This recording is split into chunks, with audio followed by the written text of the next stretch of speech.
Another day, another episode. My software this morning just completely shit the bed.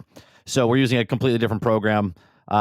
So my audio might sound weird. The chat's gonna be weird. It started a completely different stream because it is what it is. Anyway, welcome to the Daily Grind. I'm your host, 30NSG, and on today's show, we're gonna be talking about Ash of Creations. We're gonna watch a video from Josh Strife Hayes talking about why does this keep happening, his opinion on MMOs. We're going to watch a Hytale video called Hytale Just Changed Modding Forever. So we're going to watch that as well. We have some news stories from Ash Creation. Early access buyers are now seeking refunds. We also have the Division Definitive Edition Shadow Drop for $50 with 0 improvements. We're going to talk about Ubisoft employee who was also suspended for criticizing the company and has now been fired. And then we have a little trailer of a Hytale modder that created a MMORPG with inside the game. If you guys like what I do, we do this Monday through Thursday from 10 o'clock in the morning till noon Eastern. If you like it, hit that like button, hit that subscribe button. If you'd like to go above and beyond that, become a member as low as $5. What's going on, chat? What's going on, Alter? Roic, Jason, Dustin, Aku. Who am I missing? I'm missing somebody. Sarge, what's going on? Roadkill, Wonder Rose, good morning. Just enough. How's everyone doing? All right, give me a second. I forgot to, because the program crashed, I gotta figure out, I've got to change something here. Life of a streamer. It's so hard. No, not really, but it's a pain in the ass sometimes with the stuff that crashes. Because you set up everything, and then you go live, and then none of that works. What's going on, Mo?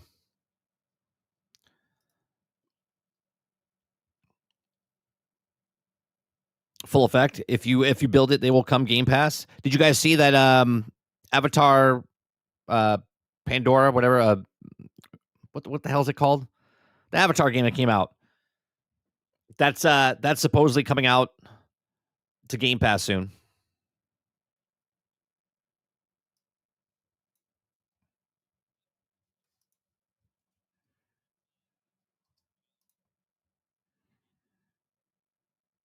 I mean, water's wet, so it's Ubisoft game.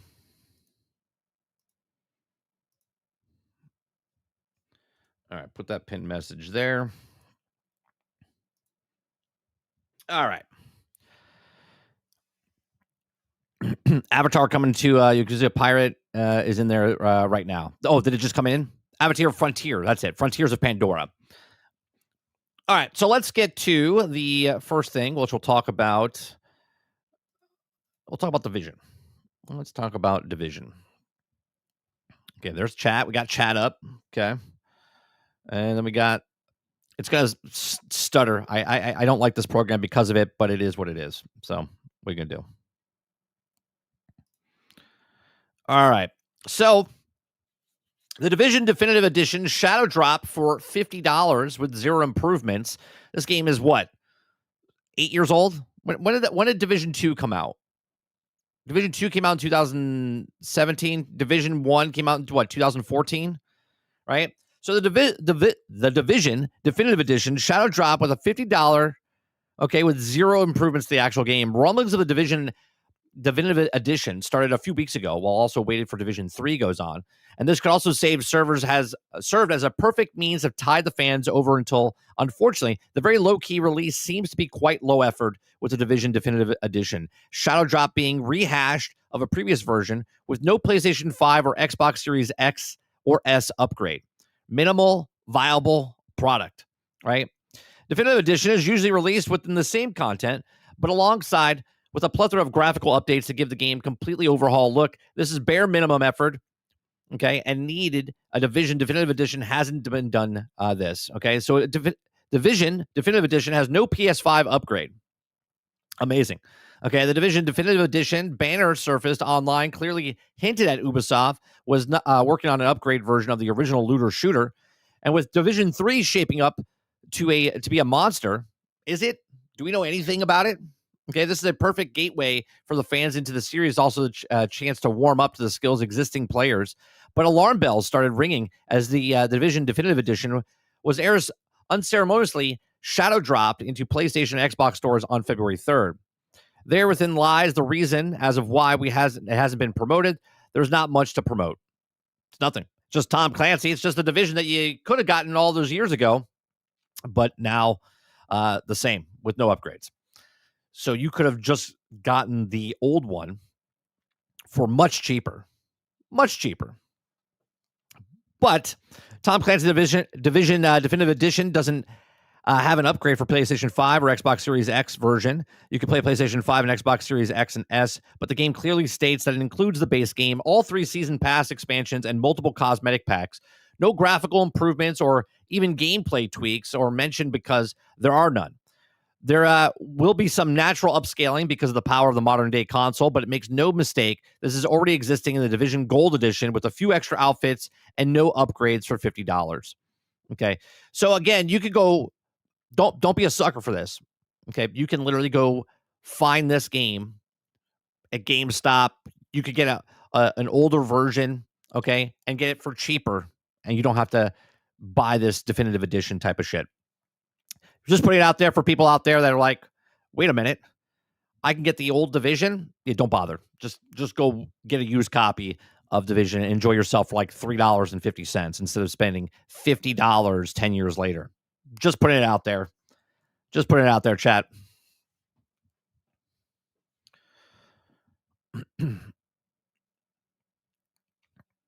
Yeah, my software, Sarge, I don't know what's going on. The program I use, Chat Ninja, supposedly is not working anymore. So now I have to use this program and I can highlight. Oh, but it's not highlighting. Nice. Oh, there it is. There it is. So now I don't know why. What is happening there?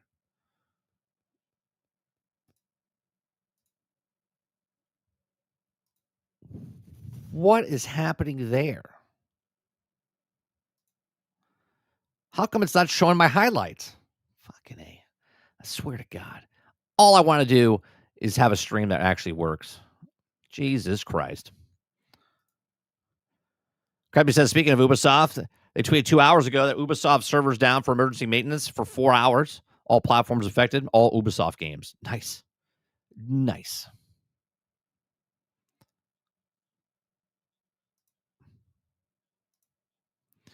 No, I don't think it's... If I put this back on... Hold on a second. Let me see what's happening here.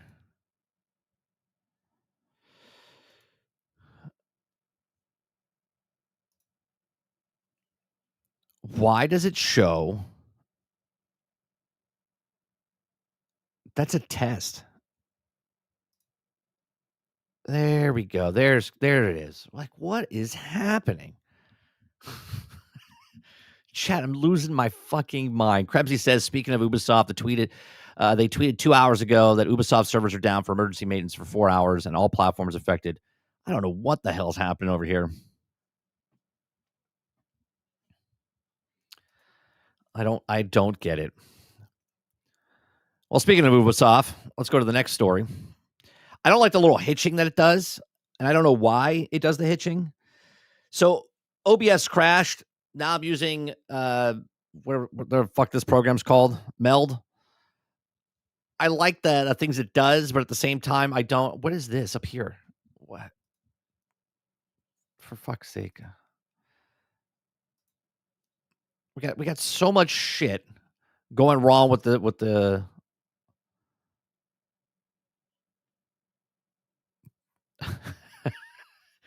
chat. I'll be okay. I'll be okay. It's just I don't know what the hell's going on with little things popping up left and right. All right. Let's go to this next story. Okay. Ubisoft employee who has suspended for criticizing the company has now been fired. Isn't that nice? Right? What does that tell you?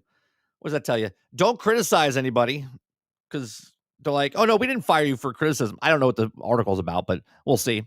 If you guys like what I do, we do this Monday through Thursday from 10 o'clock in the morning till noon Eastern. If you like it, hit that like button, hit that subscribe button. If you'd like to go above and beyond that, become a member as little as $5. All right, so Ubisoft employee who was suspended for criticizing the company has now been fired. Okay, so the Ubisoft employee who took to social media last week to say he had been placed on 3-day suspension after comments criticizing the company has now said he has been terminated by Ubisoft. Well, that's great, right? Don't bite the hand that's feeding you, right? So David McNaught Cromp, who has worked at Ubisoft for more than 13 years, took to social media last week and announced that his suspension was related to public comments that he's expressed regarding the company's return to office policy and based on alleged breach of duty and loyalty. Okay, Insider Gaming gave Ubisoft the opportunity to comment for our coverage of the suspension, but did not only acknowledge the opportunity was also given. However, following the coverage, screenshots of his comments in the Ubisoft internal communication channel were sent to the Insider Gaming, providing greater clarity on why his suspension and now the termination may have also occurred. Okay. Crop criticized Ubisoft RTO policy, the closing down of the studios and investing the games as service, okay, that keeps ruining or running away with the bite of us of his bollocks, he says.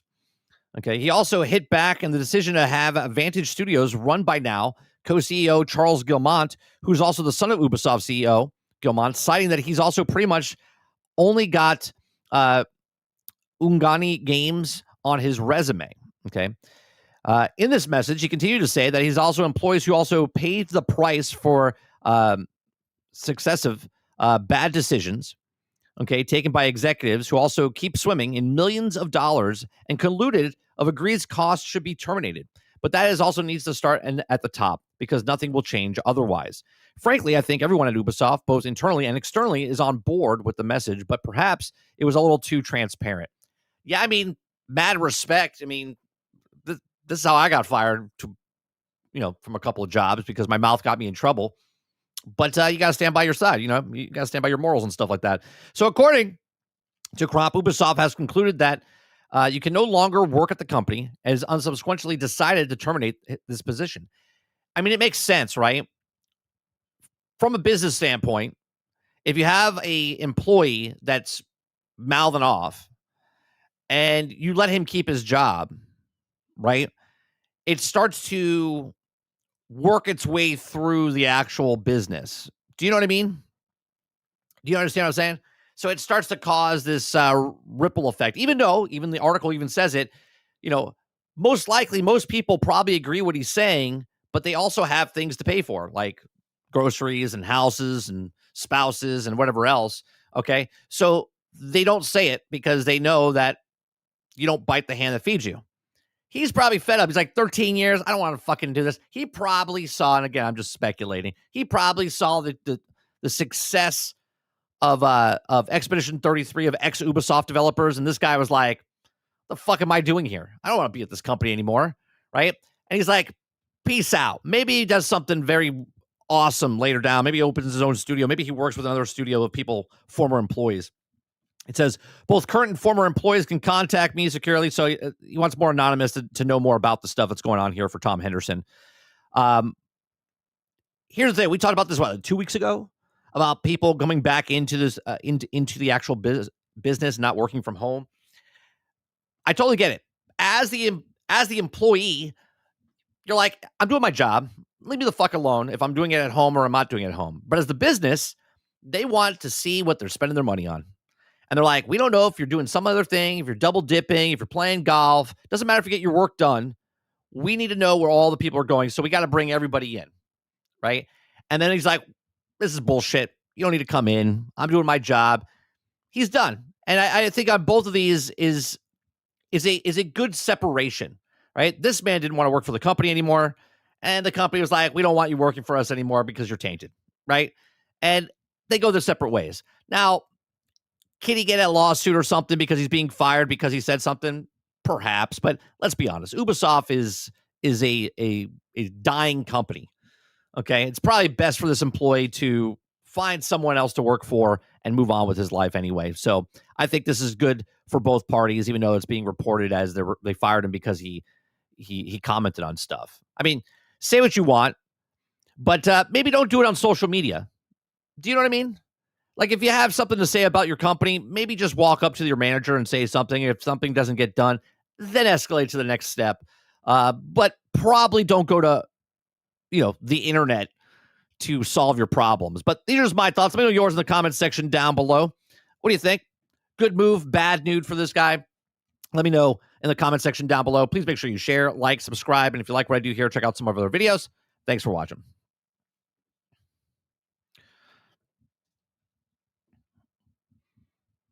Warbird says most companies would do the same thing.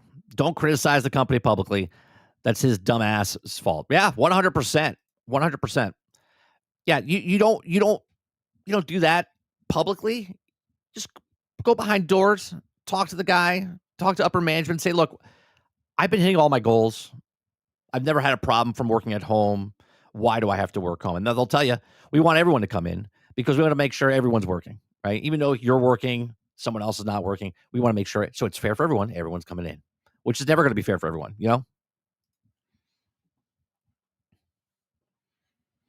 Crowd says, I'm just wondering if people are going to have a reason to go back and play the Division 1 when you just resell collection. No, you don't have to buy this definitive edition. Just go buy the game. Go to GameStop. You could pick it up for literally $5. Totally worth it, by the way. Right? Not to say that this game is not worth $50 because there's a lot of content in there and it's a great game. But at the same time, you can get it for $45 less or $40 less. Right? It's either $5 or $10 right now, and you can get the old content.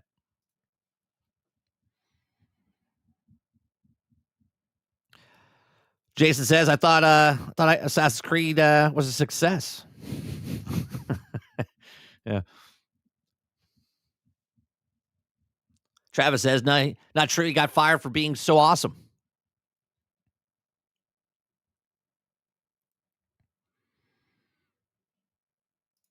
Altern says, I mean, let's be honest. On how shit Ubisoft is right now, they're doing him a favor. 100%. Yeah, I don't think there's any loss here. Let's be honest. We've all been there, right? You've all been at a job that you don't want to be there anymore. And you wish you could go tell them to fuck off. Let's be honest.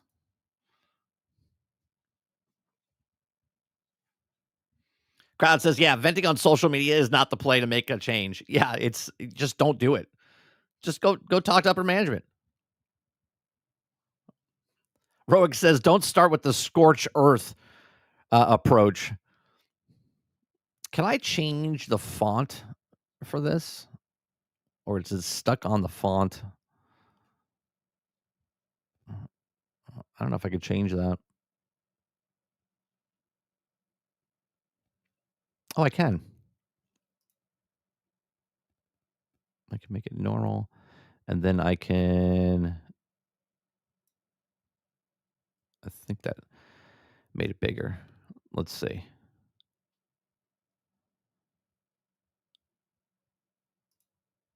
Sorry, chat. Messing with stuff.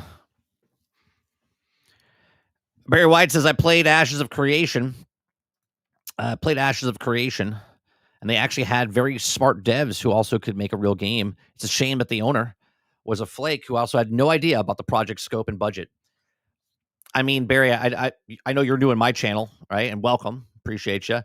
We talk about upper management all the time, right? Anytime there's a game that comes out that's broke, buggy, unfinished, right? You always look at it and go, it's not the devs. It's the upper management managing the devs because they're told to work on other things. The scope is too big. They can't get it done in time. And this is why we always talk about 12 to 18 months before the game actually gets finished and done. Highguard's in that position right now, right? MMOs are a different beast, right? MMOs are so much money. And we're going to go into a video with Josh Strive Hayes talks about what his opinions are. But I was working, or I'm still working on a script about MMOs and why they're not being popular anymore. And I think a lot of it has to do with like open world survival games, has to do with live service games, because you're getting bits and pieces of what an MMO is in little bits and pieces of other games. So it's like, why go play this game that takes more time? And we always say this as well. If I'm enjoying this game, why am I going to go over to play this brand new game when I'm already enjoying what I'm doing over here, you know?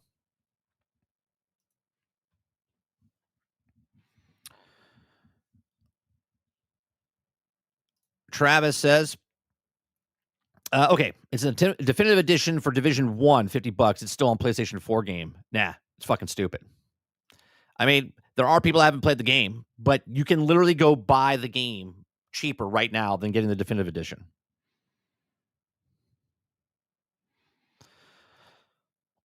Argus says, doing a public social media thing is just makes other people not want to hire you because you're liable to them. Yeah, 100%. Yeah, you don't want to do that. It's funny because people want communication, but they don't want communication. It's like, just go talk to the person.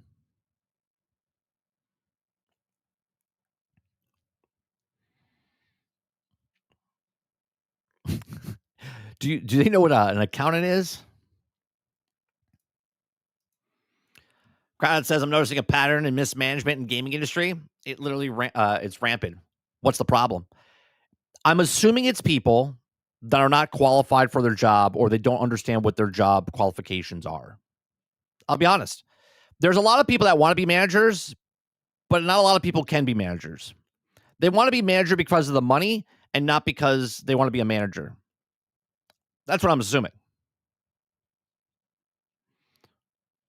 Because they probably can't afford the people.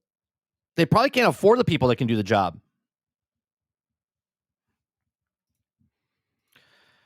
Jason says the MMO hasn't changed much since the early 2000s. Then WoW, EverQuest, and Guild Wars were dominating. I think. See, I like Star Wars Galaxies. Star Wars Galaxies, in my opinion, even when WoW came out, was a better World of Warcraft, but Sony just abandoned it.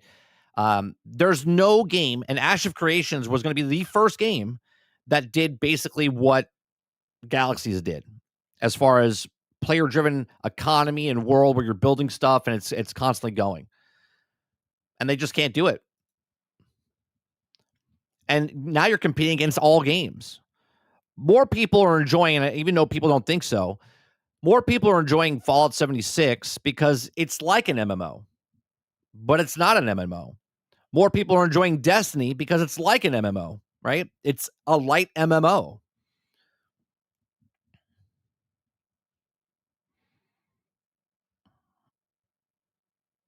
All right. Let's go to Josh's video. Let's watch this. Okay. Let's watch Josh.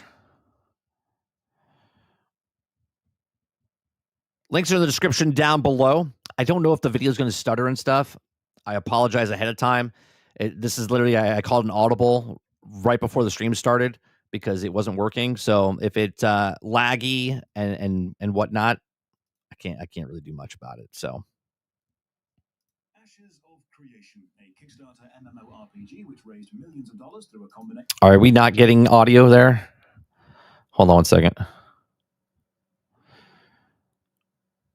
Leaders should be chosen, not volunteered. I agree.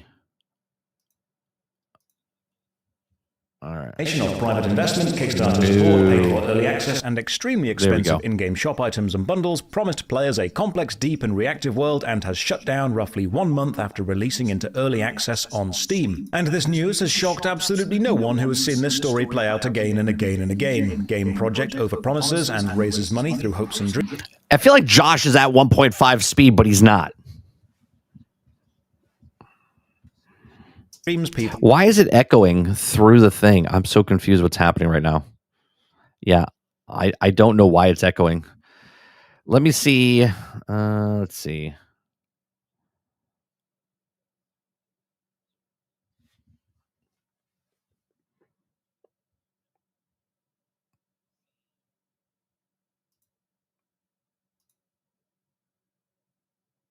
Volume and mute settings will now apply only to the scene. Custom settings.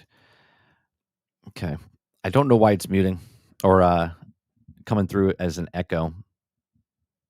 People are skeptical and get called haters, then the project dies, and yet it will continue to play out again many more times in our lifetimes because the MMORPG player base are desperate, trusting, and easily convinced a bright new future lays just beyond the horizon, and the next project will be the one, guys, for real, trust me, bro. But why does this keep happening? Why do Kickstarter... It's getting picked up on my microphone, I think. Let me crowdfunded MMORPG projects keep popping up, promising something amazing,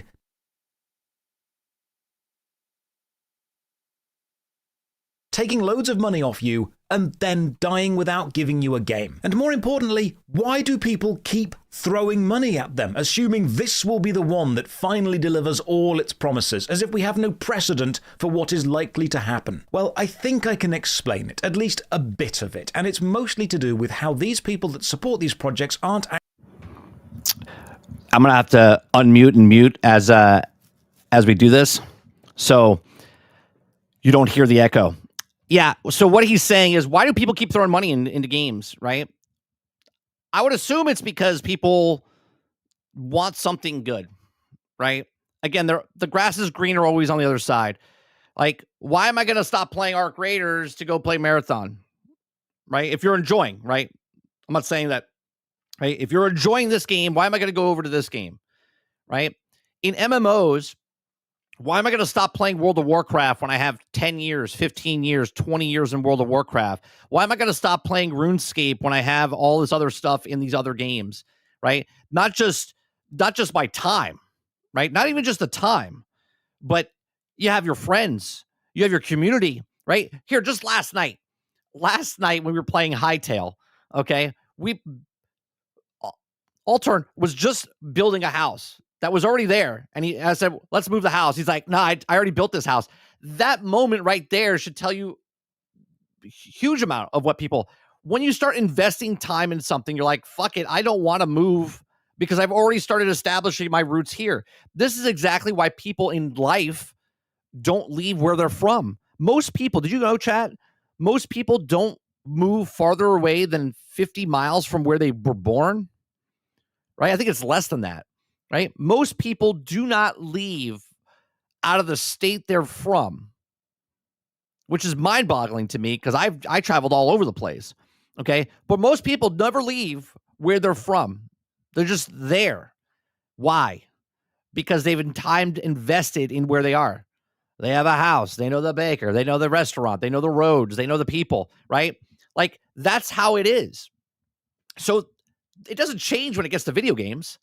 Video games is once you find the thing that you like, you're staying there, baby. You're staying there. Actually buying a game. They're putting a down payment on a potential future community which involves them, because no current community does. Hello, I'm Josh Drive-Hayes. I make videos about MMORPGs. I cover everything from games which... Is his microphone in his mug? I don't think he's using his mug. I don't think there's any liquid in that mug. Released decades ago, like RuneScape, World of Warcraft, Final Fantasy XIV, Guild Wars 2, or The Elder Scrolls Online, up to the most popular MMORPGs of today, like RuneScape, World of Warcraft, Final Fantasy XIV, Guild Wars 2, and The Elder Scrolls Online. List hasn't changed, it will never change. But why? Why hasn't a new upstart game broken into the cycle and taken the player base away? Where is the WoW killer everyone keeps talking about? And why do Kickstarter MMORPGs keep promising the world, collecting millions of pounds of backers' money, and they keep promising, okay, the WoW killer, but WoW is not the best MMO. It's just what people played the most. Do you know what I mean? Like, they're comfy. They're like the comfy shoe. They're the home cooked meal you go back to. World of Warcraft, RuneScape. Okay, these games are like a comfy pair of shoes. How many analogies can I use? Okay, you know what I'm saying? Like, that's what it is. Why do you think the people, again, it's a very small amount of people, it's like 3,000, 5,000 people, are still playing Star Wars Galaxies after it shut down? They didn't leave because they didn't want to go play a different game. It's they wanted to play that game because they had friends, they had time invested. Like, I love Star Wars. I've put 5 years into it. I'm going to put 6 and 7, right? They make the thing that they want. Hence why Fallout 76 is still working as well as it is, because people are building homes and they're putting time in there. And you could think that the game sucks, and that's great. You could think Elder Scrolls Online sucks. That's great. These people have put so much time into it, they don't ever want to leave. So it's very hard for them to go, you know what, I'm going to give this game a shot. But there's people out there that didn't know, they don't have a footing in anything. They're like, oh, I like the setting of this. This looks cool. Maybe this game will be the best game ever. They're not delivering.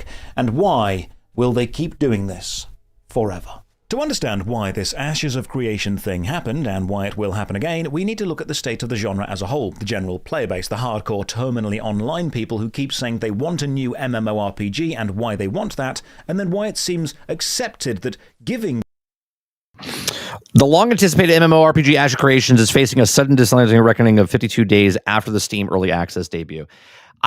Yesterday when we watched that, I didn't know they just relaunched or just launched on Steam, right? So hopefully those people get their money back on that.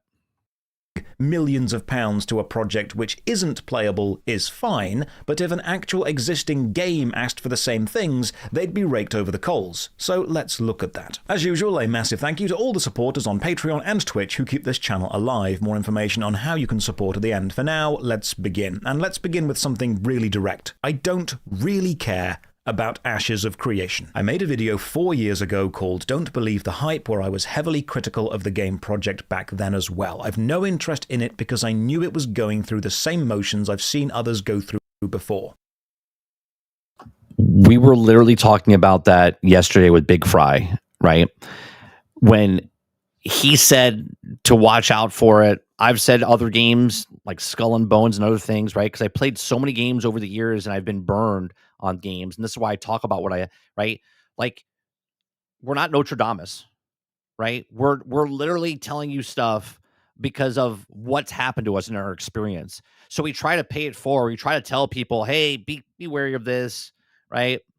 This doesn't look okay. And the trash knights come out and they defend it.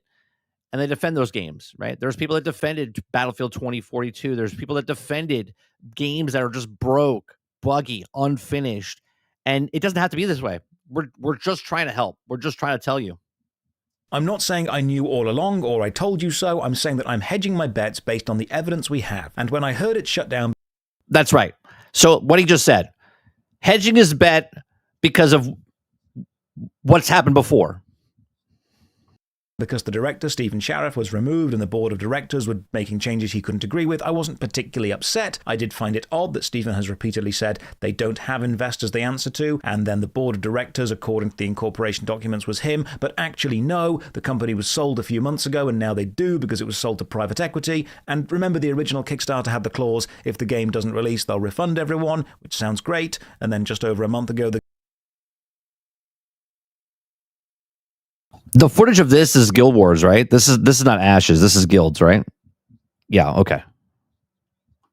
Again released on Steam, meaning this clause is now legally covered. Awfully convenient that. It's almost like it was planned specifically to do that, but I'm sure it's just a coincidence. Look, this is a complex thing. I don't have visibility behind the scenes for any actual sources. I'd suggest you go and watch Kira TV's video on the whole mess. He's been following this way longer than I have and has a far deeper understanding than I do. He makes videos with patience and integrity. I don't care about Ashes of Creation specifically. But what I do care about is why do people keep giving projects like this money? Why is it a cycle? Why have we seen MMORPGs pop up, promise the world, take money, and then die again and again?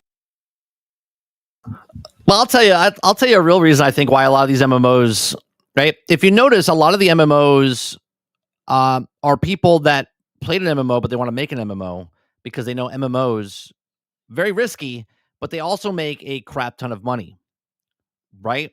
So a lot of people that are in the gaming industry are like, hey, I'm from a business standpoint, you can work on a game. It'll be a longevity game, so you're going to constantly have money keep coming in. Okay, so that's a bonus. Okay, 2, you get to work on something that maybe thematically you like, if it is a Star Wars or Lord of the Rings, or right. So you start working on that, or a Marvel or DC, right? And they just don't work because there's so much money that's got to be poured into it. But a lot of these guys, and I don't want to be political in any way, shape, or form, but you see the fraud that's happening around the world, the United States and stuff, where people open up a business and get certain grants or take certain taxes from people and stuff like that. There's no difference in Hollywood when people are making movies or if people are making video games. Okay. A lot of people want to get in, take the money, and then siphon the money, right? What happened with the guy that took the money from Star Citizen, his brother that left, right? It happens all the time.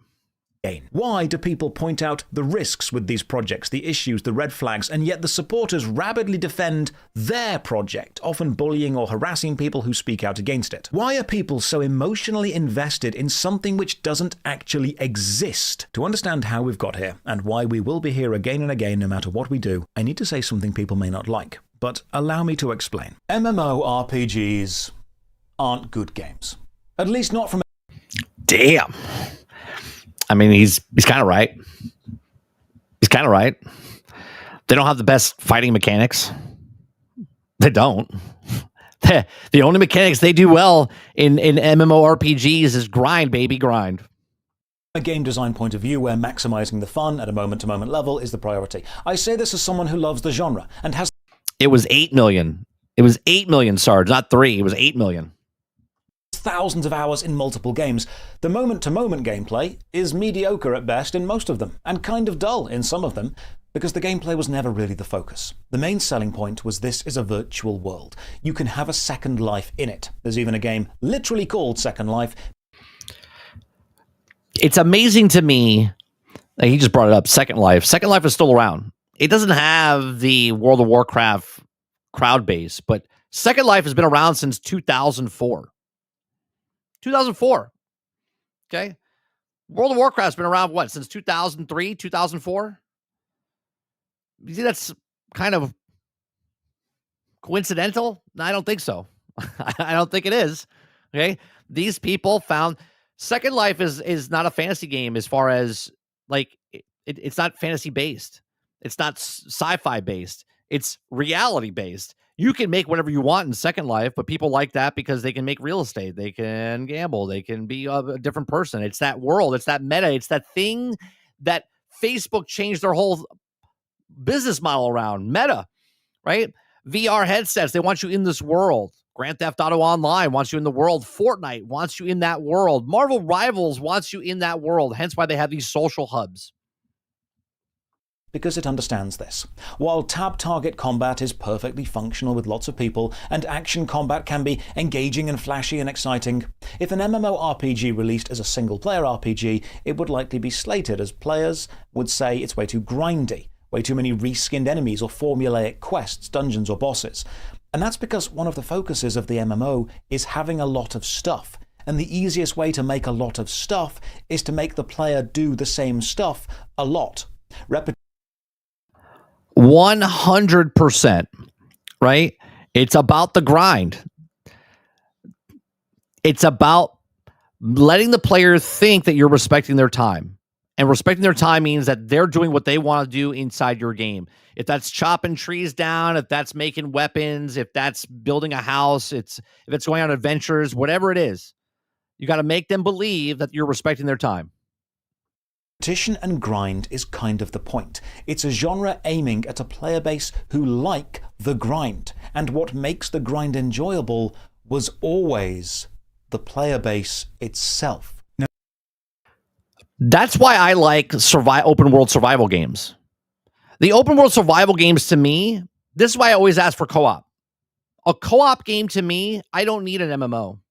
A co-op game to me is if I have 2 or 3 friends that want to play a game together, if that was Destiny, if that was Division, if that was Minecraft, if that's SnowRunners, whatever it is, if I have 2 or 3 people playing the game with me and we're playing the game, I don't care what it is. I don't need an MMO where I have to grind up and try to get to the highest tier thing. It's just about playing the game. That's it. Now, this doesn't mean always actively interacting with other people. I've made a video on why many people play MMORPGs solo. I do myself many times. But it's the presence of other people within a world which makes the world pleasant to exist within. You can talk to other people, chill together, work together, or enjoy the human ambience created by knowing other people can see your achievements and you're progressing through and contributing to a world other people also love. You have value and connection, even if not actively explored. Which means the biggest strength of the MMORPG genre was the community around it. Now,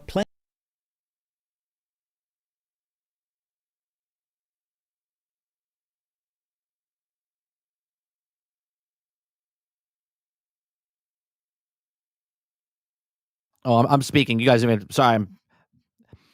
Most people right now don't even know what Albion Online is, but Albion Online's been around for 12 years. 12 years. Okay? It's a very niche community, but people love Albion Online, and most people don't even know what the fuck it is.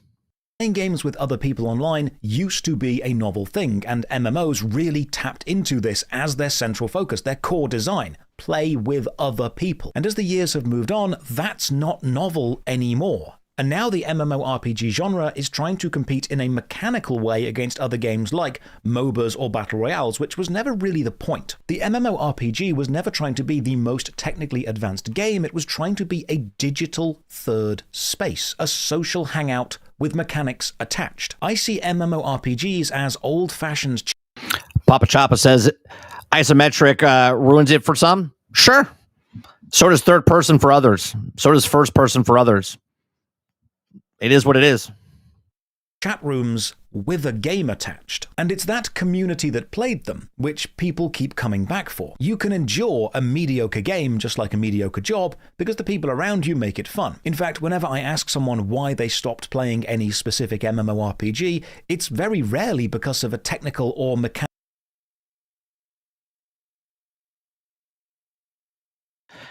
I fucking keep muting myself. It's because of their friends. He's going to say it's because of their friends. People stop playing games because of their friends, not because of the game itself. Mechanical reason. It's often because their mates stopped playing. The community dried up. That's it.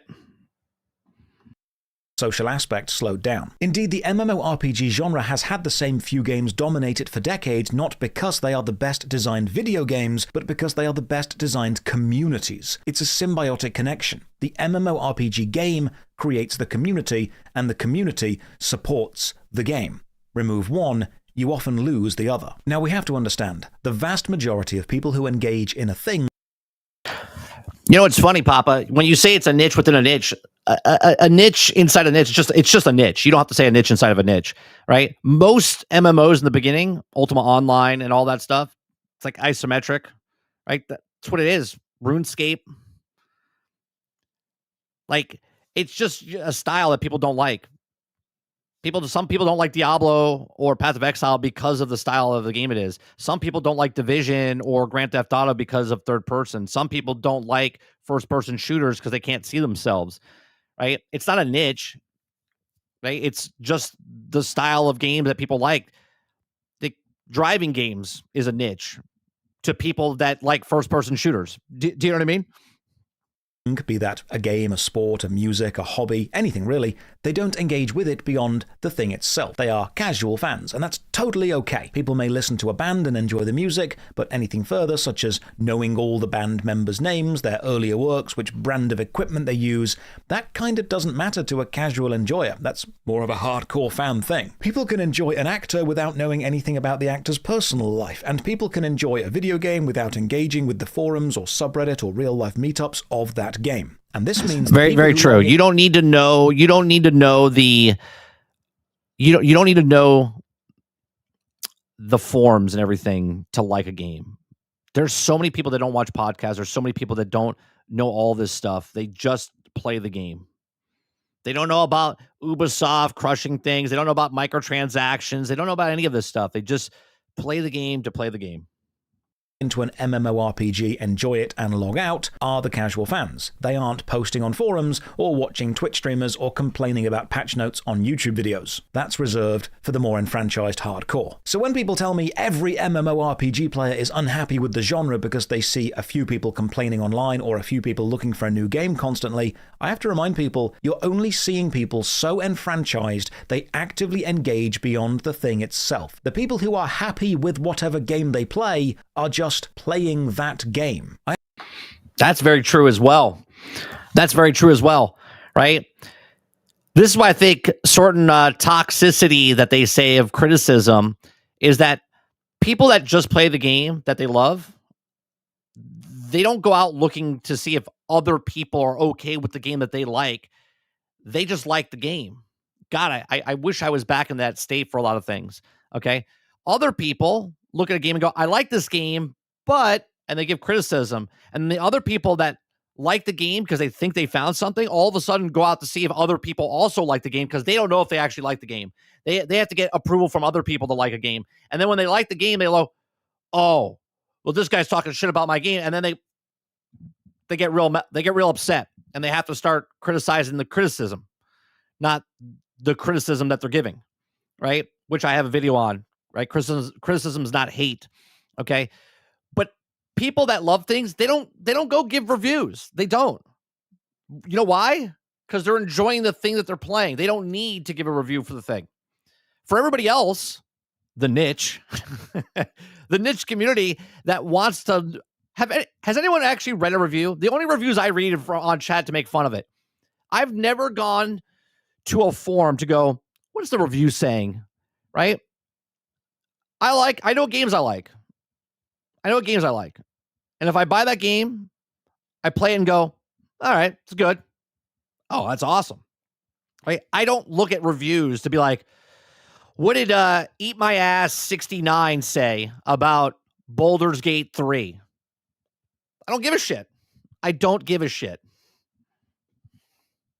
I have loads of friends who are totally happy playing RuneScape or World of Warcraft or Lord of the Rings Online, and when I ask if they would leave their game for a new MMORPG that is technically better, they say no. Not because they think the game they play already has the best graphics or the best music or the most amazing, incredible systems, but because to them, it's not just the game on a technical level, but the community and connection to the game which matters to them. So while this video is going to look into the type of people who give money to ambitious MMORPG projects, please understand we're talking about a subset of people within a...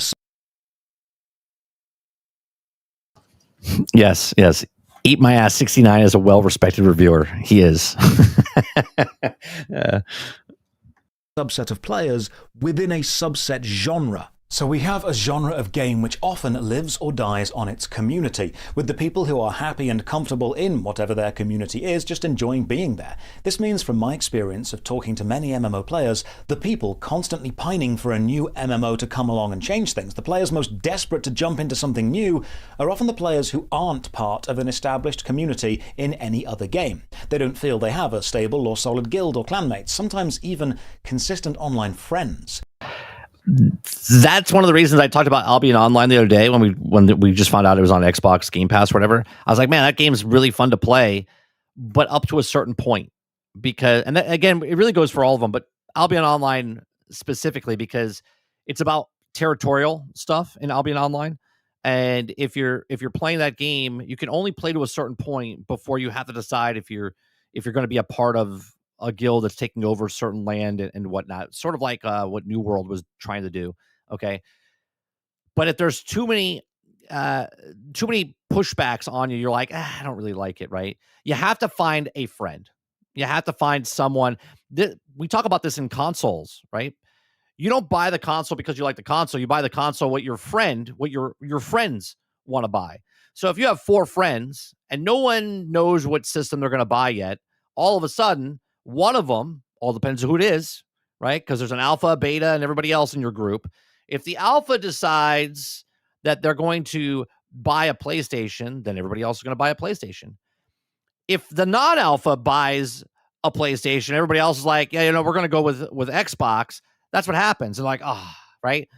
Now it's getting a little blurry because now it doesn't really matter what system you're on because there's crossplay and whatnot. But for the most part, it's about what your friends want to play. How many of you guys said it in my chat sometimes when you're playing a game, you're like, oh, well, my buddies want to play Arc Raiders, but I'm not really a fan of it, right? But you'll buy it because your buddies are buying and playing that game. Because you want to hang with your friends. You want to, that's the whole social community is about podcasts and YouTube channels, right? I like this game. So you look up the game and you're like, oh, all these other people like this game as well. So you start talking to people in the game. You start having things in common and you start talking. That's what an MMO is. It's exactly what an MMO is. Instead of going outside and going to the restaurant or going to your local cafe or coffee place to talk to somebody, you're going into game and you're talking to somebody. They're often players who are trying to play MMO games without the support of also being in the community of those games, which means they have to judge the games not as a social hangout, but as a mechanical experience, and that's always been a weaker aspect. The players who are constantly looking for the next big thing are often wrongly convinced it's the mechanical aspects of an MMO which will then build the community, and not the players constantly sticking together and interacting despite the mechanics not being the best. This means a new MMO. Saint says the opposite. Opposite for me. He says, none of my friends want to play Arc Raiders. Are they your friends then? Maybe Saint, that analogy I just did where if your alpha gets it or beta friend gets it or whatever, like you might know which one you are in your group. If you're playing this, but they don't want to follow you. I'm just saying. I've been there.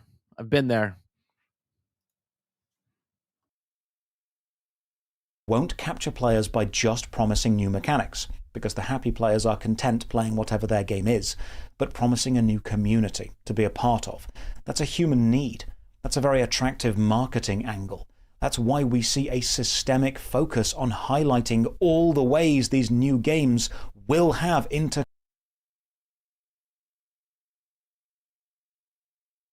I think it's funny that he's putting the mug in the microphone, or I'm sorry, the microphone in the mug. It's like he doesn't want to hold the microphone, but he wants to hold his mug because it's on brand for him because he always has a mug. Connected communities and how you as a player will matter.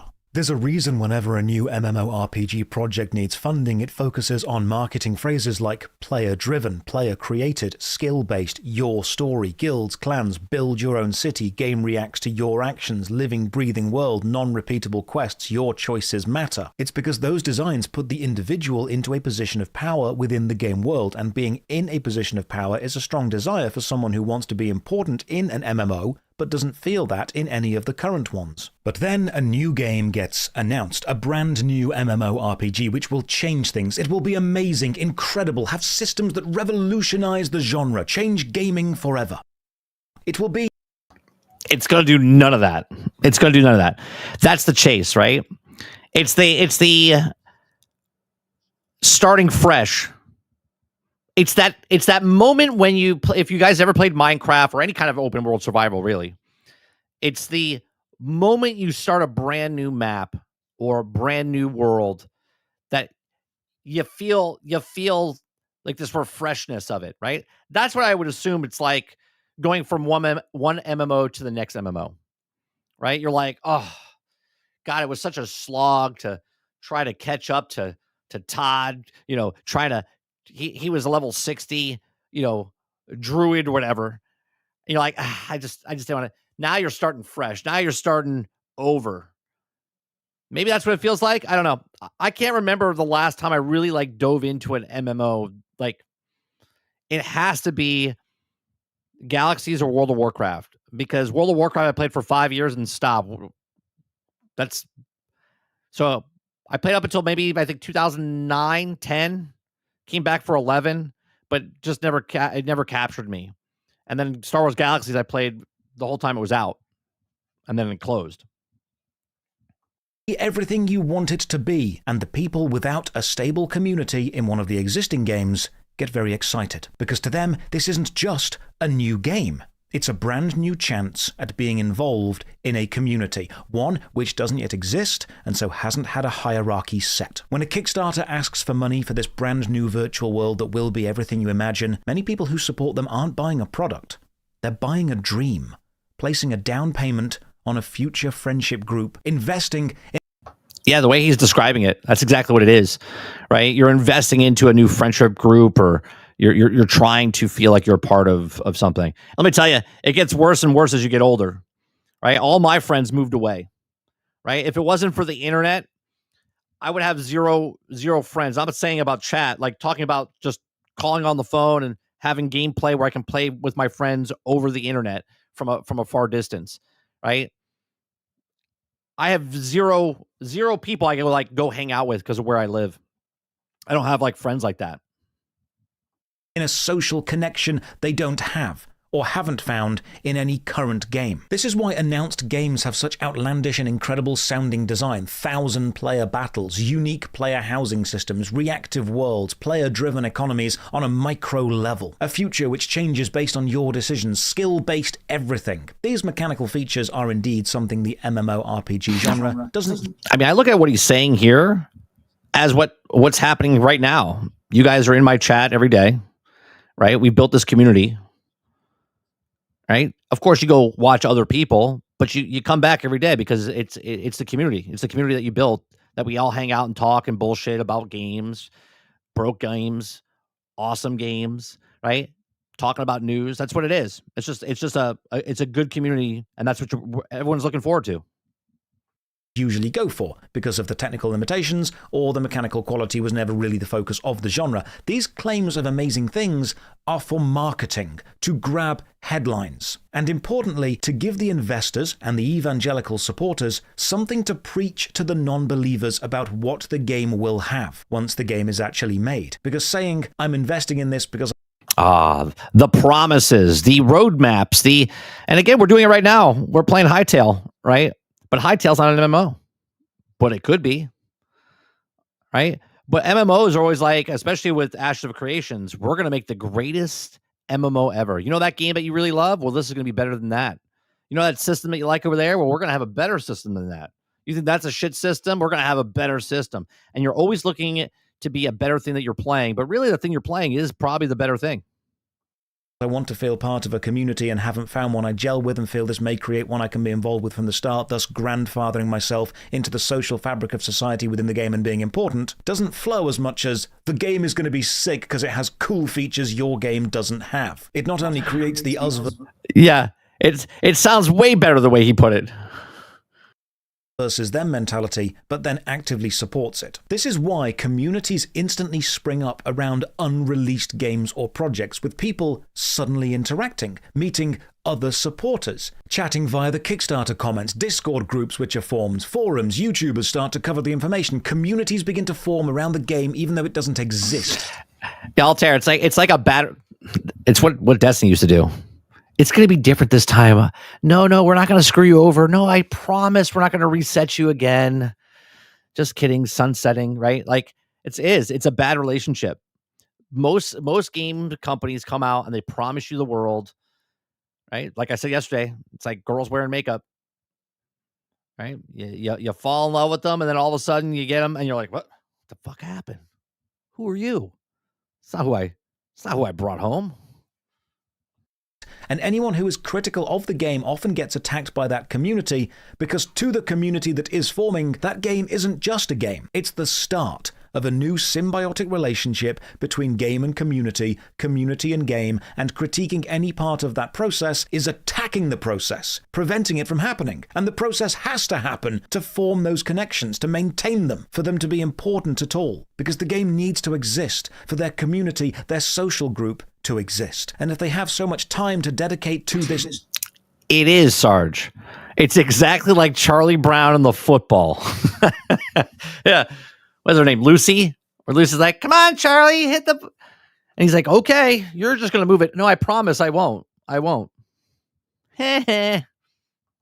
new one that doesn't even exist yet, it's often because they haven't found stability in another. The groups of players which form around a new game project and then become friends, and indeed real friends, often know on some level that the project is the glue holding the community together. And if the project fails, the friendships will fail and fall away too. Think about how many times... Here's the thing that's going to happen. We said this yesterday. The next MMO that's announced or is coming out, right? Riot still has their MMO, don't they? Doesn't Riot still have their MMO? Right now, we're all like, I don't think so. No one is going to believe shit from anybody. Okay? No one, they're like, we have a great MMO coming out. Sure you do. Right? Amazon said we're making a Lord of the Rings MMO, then canceled it. Then they said we're making another Lord of the Rings MMO, and then they canceled it. And then there was a new MMO coming back from Microsoft, and they canceled it. Right? There was supposed to be a Warhammer 40K MMO, and they canceled it. MMO stock right now is down in the toilet. No one's going to trust or believe anything anyone says about an MMO until it launches. Times you've had work friends, then when you leave a job, you never see them again. It's the same principle, but with a game. Connection has value, and the people who support these projects do make connections and do value them even though the game doesn't exist. And you're not wrong for valuing them. They are important things. So why does this affect the MMORPG genre and player base so much? Disproportionately so. Why are MMORPG projects seeking millions in funding often more successful than, say, a smaller single-player game seeking far less? Well, if you want me to be candid and direct, it's because the MMORPG genre often encourages unhealthy play behaviors built around spending vast amounts of time inside it, and then rewards those who have strong community connections within the games, and thus access to stable and capable... I mean, what he's describing right there sounds a lot like Destiny. It does. It sounds a lot like Destiny. Long grinding times, keep you in the game, keep you coming back. It sounds like a live service game now. The difference between a live service game and an MMO is nothing. Nothing is, besides millions of people in one server or thousands of people in a server, there's 16 people, 32 people. They're in instances with each other. They go back to the tower. They come back to the thing, right? You stay with your groups. You go on your little events or raids, right? It's what it is. What's up, Bat? There's no difference between a live service game and an MMO. People are looking for community. Dune had that. Dune Awakening. Okay. You can have a small little group, do your thing, little faction, go do your missions, but without being a MMO. MMOs were live service before live service, where you had to pay a monthly fee every single month to keep the servers up and running, and people felt good about that back then. Not anymore. Now you're getting a free-to-play game that's a live service game, or you play Fallout 76, you play No Man's Sky. These are all like MMOs, but without the massive servers.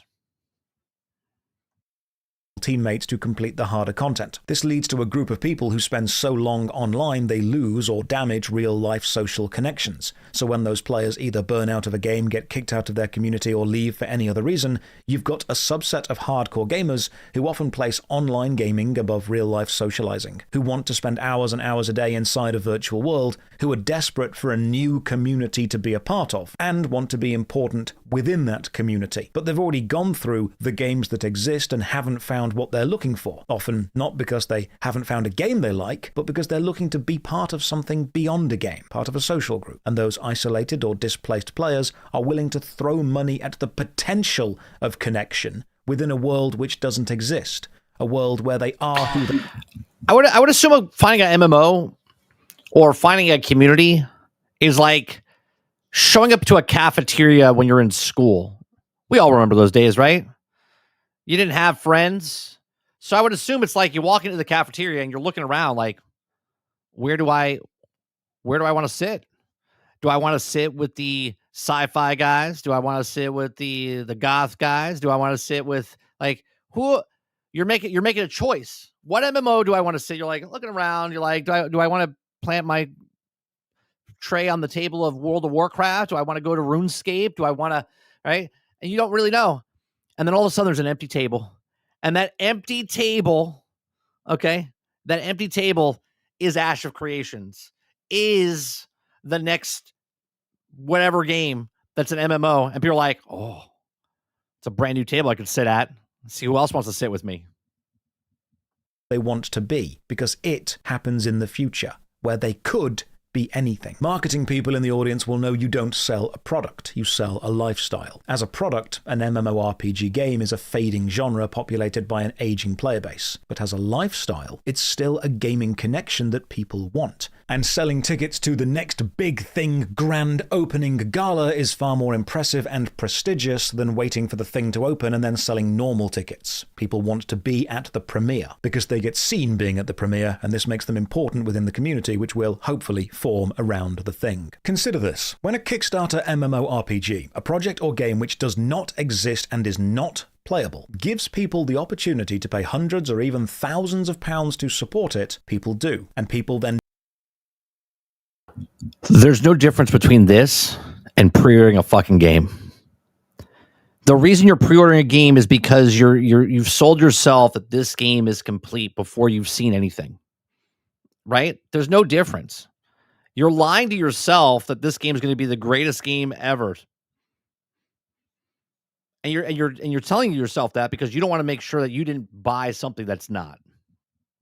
Defend doing so. Maybe they believe in the project. But more often, I've found it's because those people are buying the future fantasy of social involvement and a community they fit in. They are buying the potential of a dream. Now imagine if an existing MMORPG offered shop options of future things for hundreds or thousands of pounds, or things which may one day exist. The community...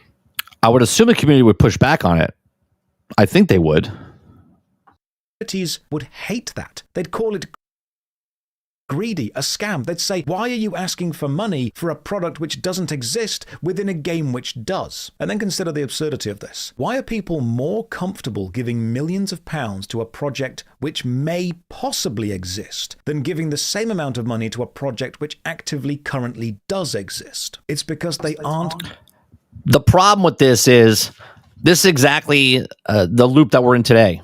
Even with the live service games that are out, whatever it is, they have microtransactions in the game, right? So let's take Fallout 76, right? Fallout 76 was what, $30, $40 when it came out originally? You paid $40 for the game, people played the game, and now you're paying $10, $20 for microtransactions within inside the game.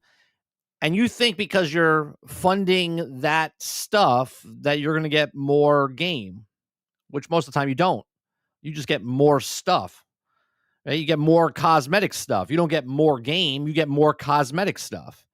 And that's the cycle we're in. Right? They're like, oh, I'm supporting the devs. You're supporting their cocaine habit. Okay? That's what you're supporting. Right? You're not supporting the devs. The devs got paid. Now you're supporting the company. And the company is using that money on other things. They're not using that back in the game. Buying access to the game. They are buying the dream, and a dream is always perfect. Again, understand that an MMORPG player who is just happy and content with their current game and their current community is not... Just Enough says, he says, I would argue it's a big difference. One is just buying ahead. The other is trying to fund it. There's plenty of ways to fund the game where you don't have to go to your customers. There's no difference, right? They could easily have gone and found an investor to give them money and pitch the thing to them. But they choose to go after the player base, right? They know well that they can't get the money from the player base to constantly fund their habit to make this video game for us. Okay? But they use us against us because we're like, oh, we're supporting this game. 14,000 backers, $2 million. $2 million doesn't get you very far in an MMO. It doesn't. Like, what?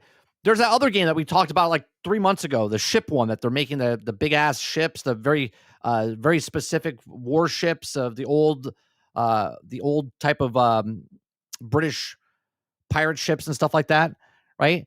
And how in depth they're going. They're like, oh, we want to make an MMO. That's like 10 years away. But you're hyped up on it if you like ships. So you're going to pay $100. You're going to pay $250.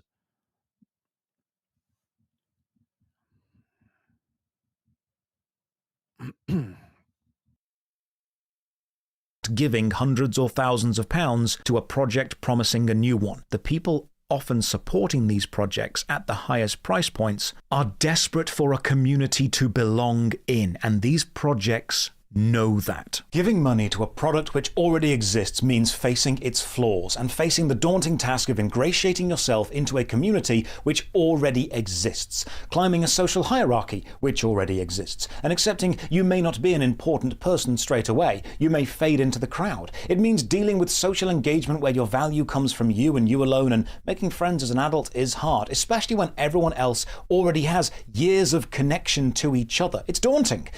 If you're coming from another MMORPG that you've played for years, it might mean unlearning mechanical systems. Is that why people want to get the next Call of Duty or the next Battlefield? Because they want to start from the start because it's too daunting to get into the community afterwards? I don't think that works for that.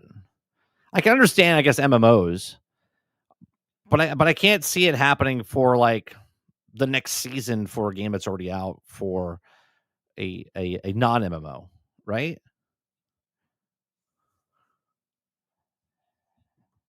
Learning new ones, the embarrassment of failure. But when a game is brand new, everyone's suddenly in the same position. You're not the new guy, the outcast, or the extra anymore. You're suddenly one of the pioneers, the founders. You're in at the ground floor.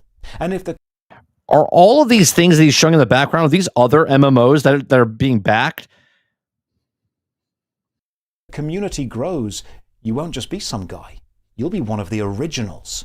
And that is a very attractive concept for people who don't currently have a community. But see, the problem with video games on Kickstarter is once it's funded, you should be able to make the game. Like with our board game, we were looking to get the first run. Okay. And from that first run, then we make enough money to fund ourselves, right? You could find an investor, and the investor could give you the money, and then you make the stuff. Again, I go back to Eric July, where when he does his runs, that's not a Kickstarter. He's already printed out. He's already got the book done. So basically, he's just seeing how many people are interested in that book, and then he prints those and then sends them out real fast. Right? That's not what's happening with these games. These games are trying, look at Star Citizen, they're trying to get you in and then hold you in. You're hold hostage. And think about this now for people that Star Citizen, and again, I can't talk for someone that paid thousands of dollars in Star Citizen, but Star Citizen, if you paid $500 to fund the game, and now the game's 3 years old, then it's 6 years old, and you added more, and you did more time, and you did all this stuff. Now it's 12 years later. They still haven't released the game. You're playing the game. But what about if Star Citizen closes down? Right? Let's say it never comes out officially. It shuts its doors. It stops. Are the people that paid 500,000, 1,200, 12,000, are they gonna be like, well, I had fun? Or are they gonna be like, well, I feel betrayed because they didn't finish the game that they promised they were going to finish that I gave them money for? It's a slippery slope, man. New MMO, a brand new community. That's a new start. Everyone wants to connect. That's a fresh chance at being a someone, a chance at belonging. And if it's still being designed, maybe a chance to suggest tweaks and changes which will make it more like a game you once loved, to reclaim a level of familiarity. This is often why some of the highest, most expensive Kickstarter tiers have you designing aspects of the game. It's a way of saying, hey, not only is there a community, but you are important in it. This is another reason why so many Kickstarted MMORPGs often focus on the hardcore full loot PvP crowd, because those are often the players who, if not entrenched in a specific game long term, are so desperate to find a new community, because the games they latch onto often dwindle and die out, precisely because the design of them isn't conducive to holding a community long term. The player's happy to ride the roller coaster of a theme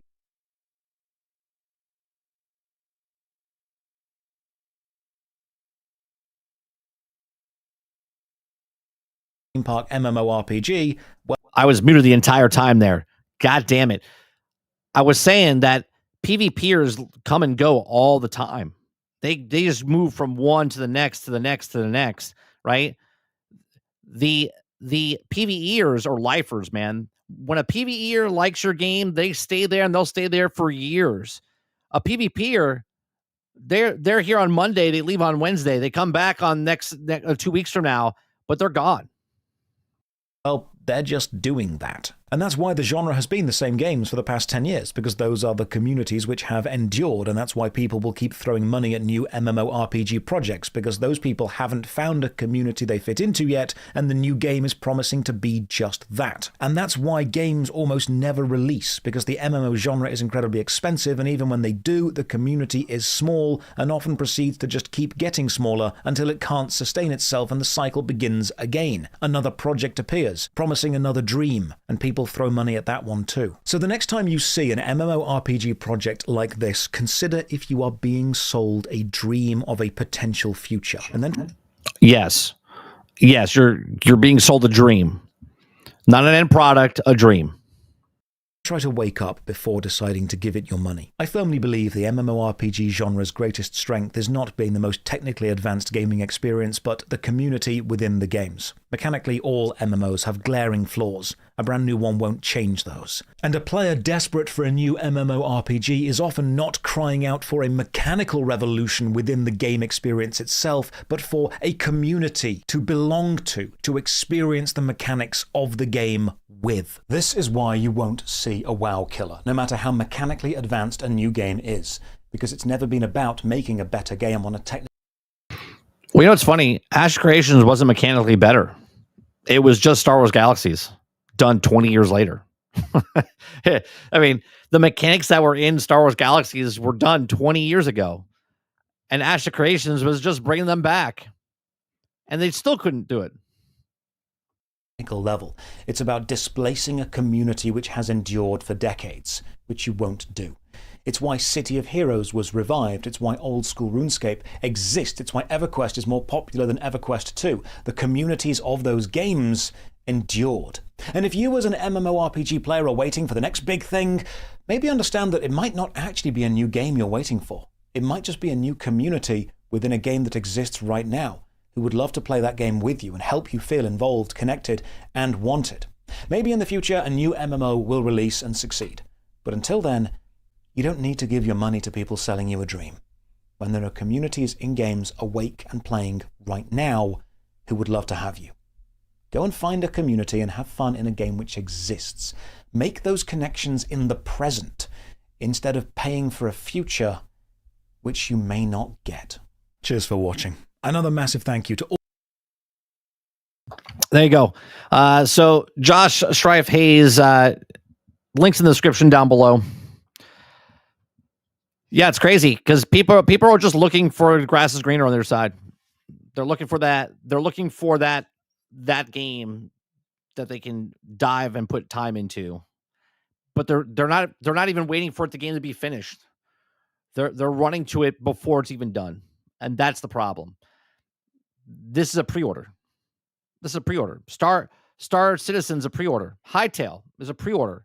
Towerborn was a pre-order. Enshrouded was a pre-order, right? These were all things ahead of time. Again, I say it very generalistic, but there's a difference between a full-fledged game, okay, charging you a AAA studio price of $80, $70, $100.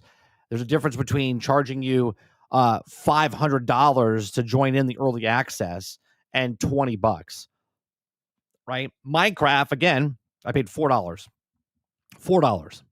to play Minecraft when it first came out. There was bare bone, nothing in the game, okay? But I looked at that and said, this is one guy making the game. I'm supporting him. It looks interesting. I'd like to see where it goes. But when they come out and say, we're making the greatest game ever created, and you have to wait 12 years for it to finish, I mean, come on.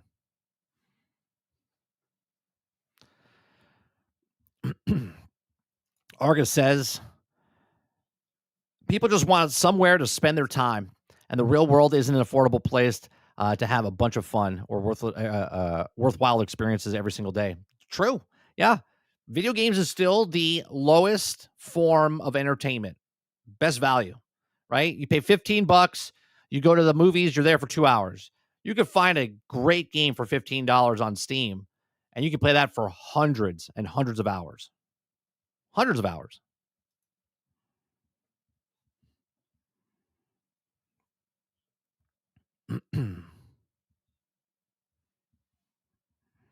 User says Sarge plays Hell Let Loose now and have many women. All right, the next thing we're talking about is Hytale. Hytale has we played it last night. We're playing. I'm enjoying it a lot. Okay. They've made modding super, super easy. Okay. And that's where these guys, I think, are going to succeed. Okay. So this little video here says Hytale just changed modding forever.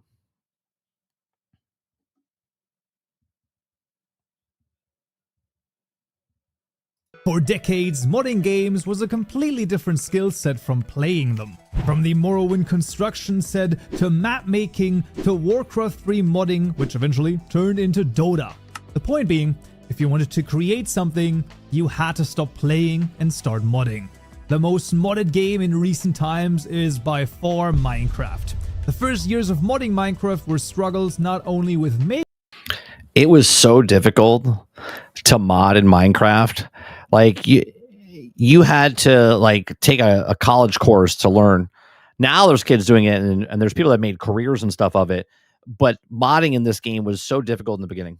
Making them, but also installing mods. And while installing them is easy, even today, modders are still fighting the game each update to get their mods working. However, this struggle ended a couple of weeks ago. Hytale in early access isn't just adding mod support. Modding Hytale could be considered its very own game mode. And after less than 3 weeks, we already have over 30. Do you look at the amount of mods that are in Hytale? Look at it. 3.6 thousand mods inside that game. 3,500 mods on Curse Forge. Hytale is so approachable, I'm pretty sure I could teach my... You're getting 1,000 mods a week so far. 1,000. grandma how to add a custom block. So let's look how Hytale is turning every gamer into a modder. To add a custom block to Hytale, I simply open the asset editor, add my own pack, add my own block, and just like that, it's in the game. While you see how easy that was? Like you could just add your own thing while the game is open. The game is running. This is what I mean. The border between modding and playing is seamless. There's no loading time, no compiling that needs to be done. It just works immediately. And this doesn't just work for simple things like blocks. No, custom items, weapons, custom weather, and even more complicated things like custom mobs and NPCs. All of those can be added via the built-in asset editor. This is Hytale's superpower and the tool which allows every single player to make a mod within minutes. No coding required. The asset editor alone would be enough for a revolution, but this is only 1/3 of the ways to mod this game. We will get to plugins and world generation in just a bit, but like it's crazy the amount of mods. It was we were playing last night and we were joking, right?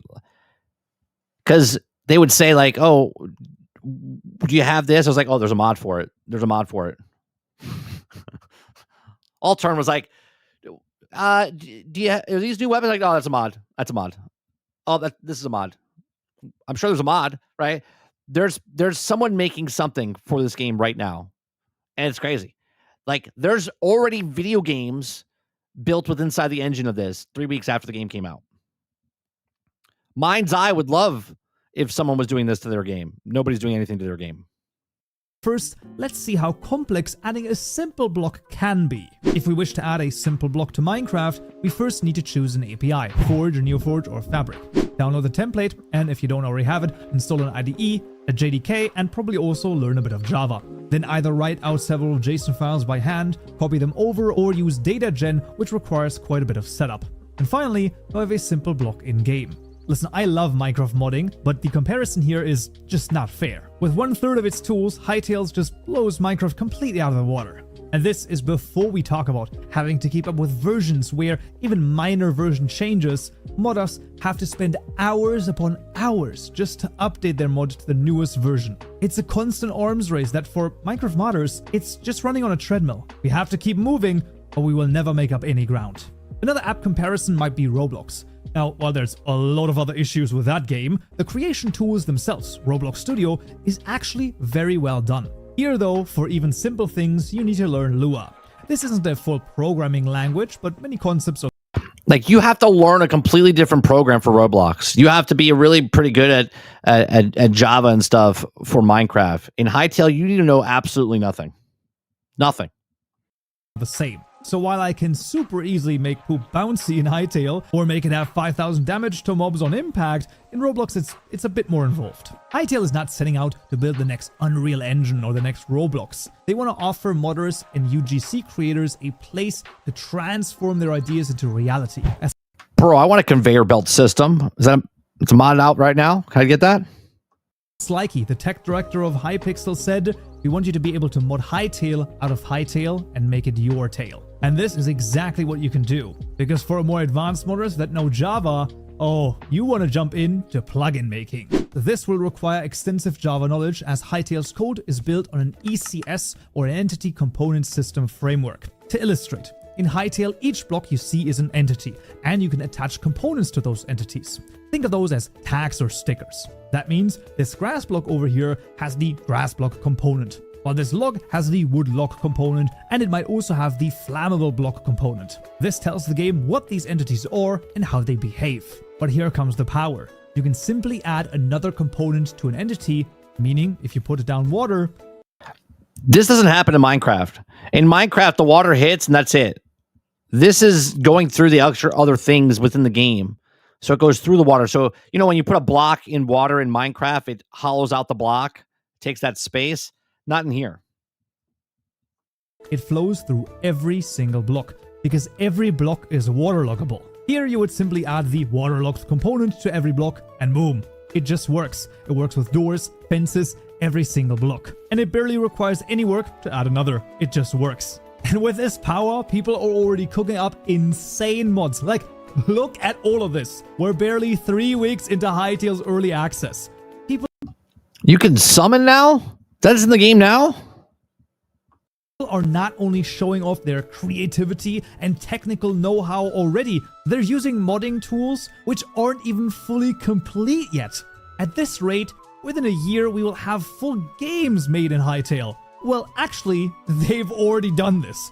How is this? Look at this. It's a side-scroller platform battle happening inside the game right now. Possible? Every time I look at the calendar, it feels like Hytale has been out for... They've made Smash Brothers. They made Smash Brothers inside of Hytale. months. But no, it's been weeks. And we have all of this already? This is thanks not only to the tools, but also another touch that a lot of other games don't have, and a thing that cannot be faked: community warmth. Sure, some businesses are savvy on social media, they throw out 1 or 2 zingers here and there and people seem to like it. It remains corporate. Hypixel is different. The official Hytale account is for announcements, but the personal accounts of the team, those are present in almost every... Less than 2 weeks since the release of Early Access, observing massive uptick in new mods and user adaptation this week, and we can't wait to give you all more tools, features, and in-game browser support. The future is look great. This guy made a Satisfactory inside the game. Every thread. Slikey, the tech director, is helping out people on Twitter daily. Community managers, game designers, even Simon Hypixel, the CEO, and so many more people from the team are... They can make a Battlefield in this game better than Battlefield, probably. They can make... what's the game that just came out? Oh, Highguard. They could probably make Highguard inside this game and run better. Answering questions, engaging with the community. You know why? Because they are the community. Hypixel Studios are their own first customer. They are making Hytale for themselves as much as they're making it for us. And this is their hidden power. They are us. Gamers, content creators, modders, and just excited to create a game to be proud of. With this community warmth and the closeness to the community, The last piece of this puzzle is unlocked. Community Champions. Hytale gave a select group of modders early access to test modding for the game and give feedback. I was amongst that group and I'm still baffled by the openness that the team showed, reaching out to us many times. But not only that, now, because they don't have the time to publish the documentation on their own, they made lamps. Look at that. They made like chandeliers that you can just attach, and they just attach the things. That's cool.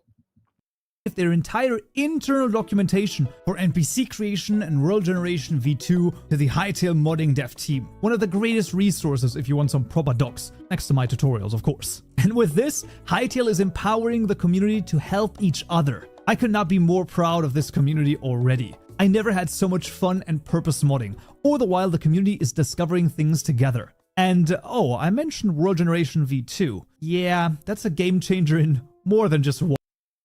Yeah, World Generation 2 that they talk about is going to completely change the landscape, because the way the biomes are now, they're better than Minecraft, don't get me wrong, but they're too small and like right next to each other. Supposedly the way they're generating the world is going to be much larger biomes. One way. As a quick recap for World Generation in Hytale, the game currently is in exploration mode, which uses the old World Generation v1. Hard to change, hard to mod, but there already exists a successor, World Gen v2.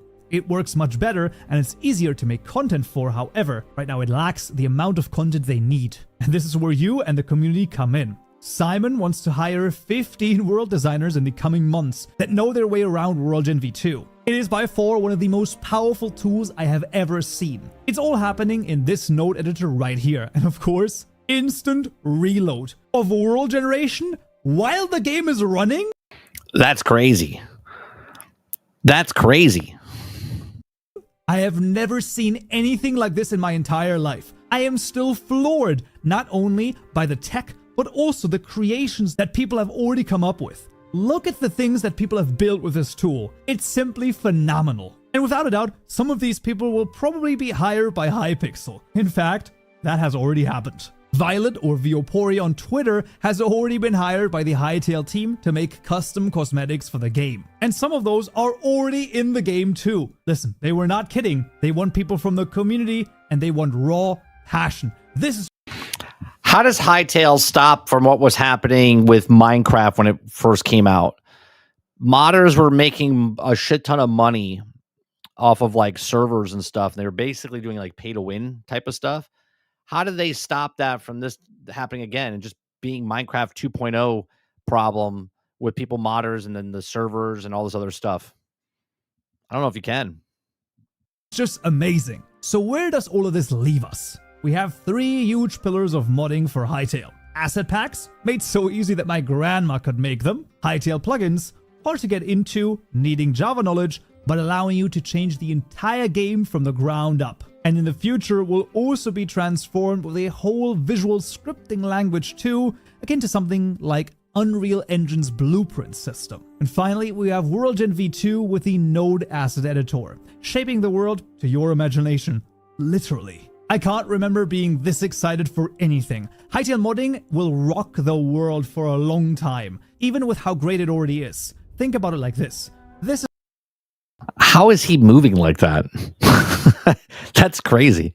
This is the worst version of Hytale modding we will ever see, because it will keep expanding, it will keep evolving, and, together with the community in mind, it will change the modding landscape forever. If you're interested in modding Hytale, check out my modding channel on the left. For more Hytale entertainment style content, subscribe. All right, so I want to show you one more thing. Because we're talking about MMOs, right? And we're talking about Hytale. I saw this morning and I was like, you know what? Let me show you the potential of what could happen.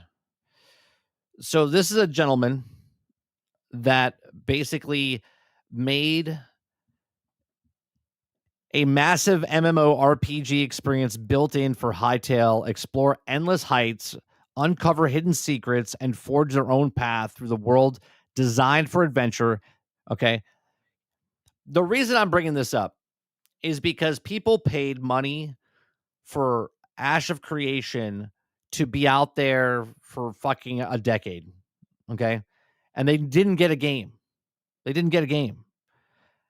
Hytale, you can purchase Hytale for $20 or $40 or $60, however you want to support them.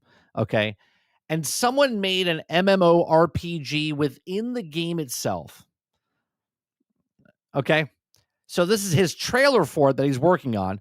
Now, you already have the game, right? You're playing Hytale. But now this person's made a game within inside the game. So it's going to be a separate server that you can go play this, right? So let's check this out.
Coming in early February.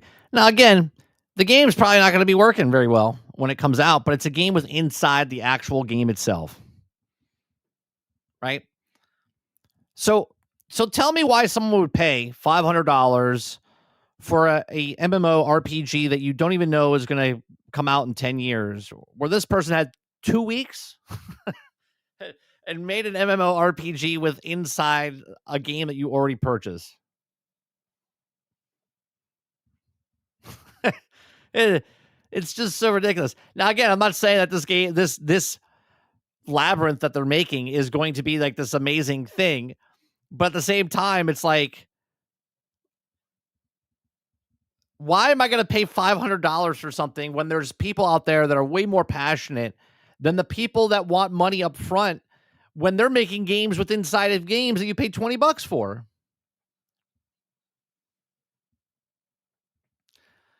Ron says, I can't wait for Microsoft to buy Hytale. Well, let me tell you something.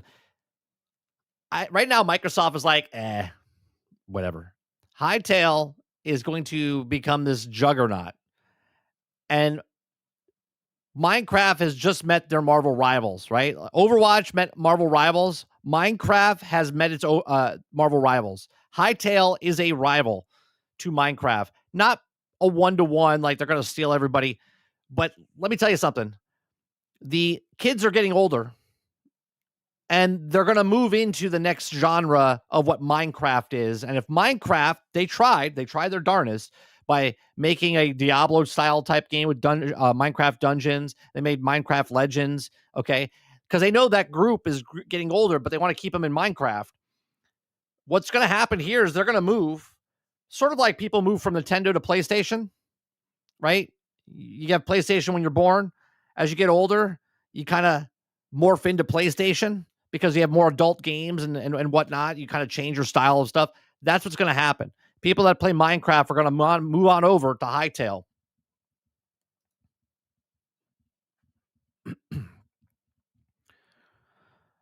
Two weeks and it already has an MMO. I think it's got a couple of MMOs, like RPG type stuff inside there. This guy's just advertising his.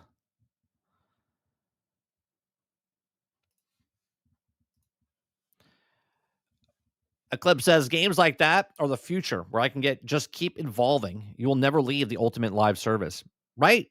This is why MMOs are dying, because in Fortnite, you can play an open world survival game with Legos. You can play it. You can play Save the World. You can play kart racing. You can play. It's a one-stop hub for you to do whatever. People have made like RPGs inside that game itself in Fortnite. Right? That's why Battlefield's trying to do with the portal and stuff like that. Hence why Mind's Eye is trying to do that. Hence why Grand Theft Auto, when it comes out, it's going to take another spot. Like, people don't need MMOs anymore because they can find their thing, right? They can find their love within one of the games that's already out there.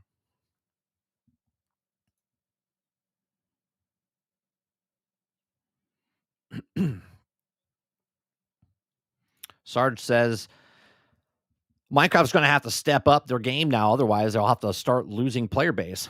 They had a top spot for too long, just collecting money. Not anymore.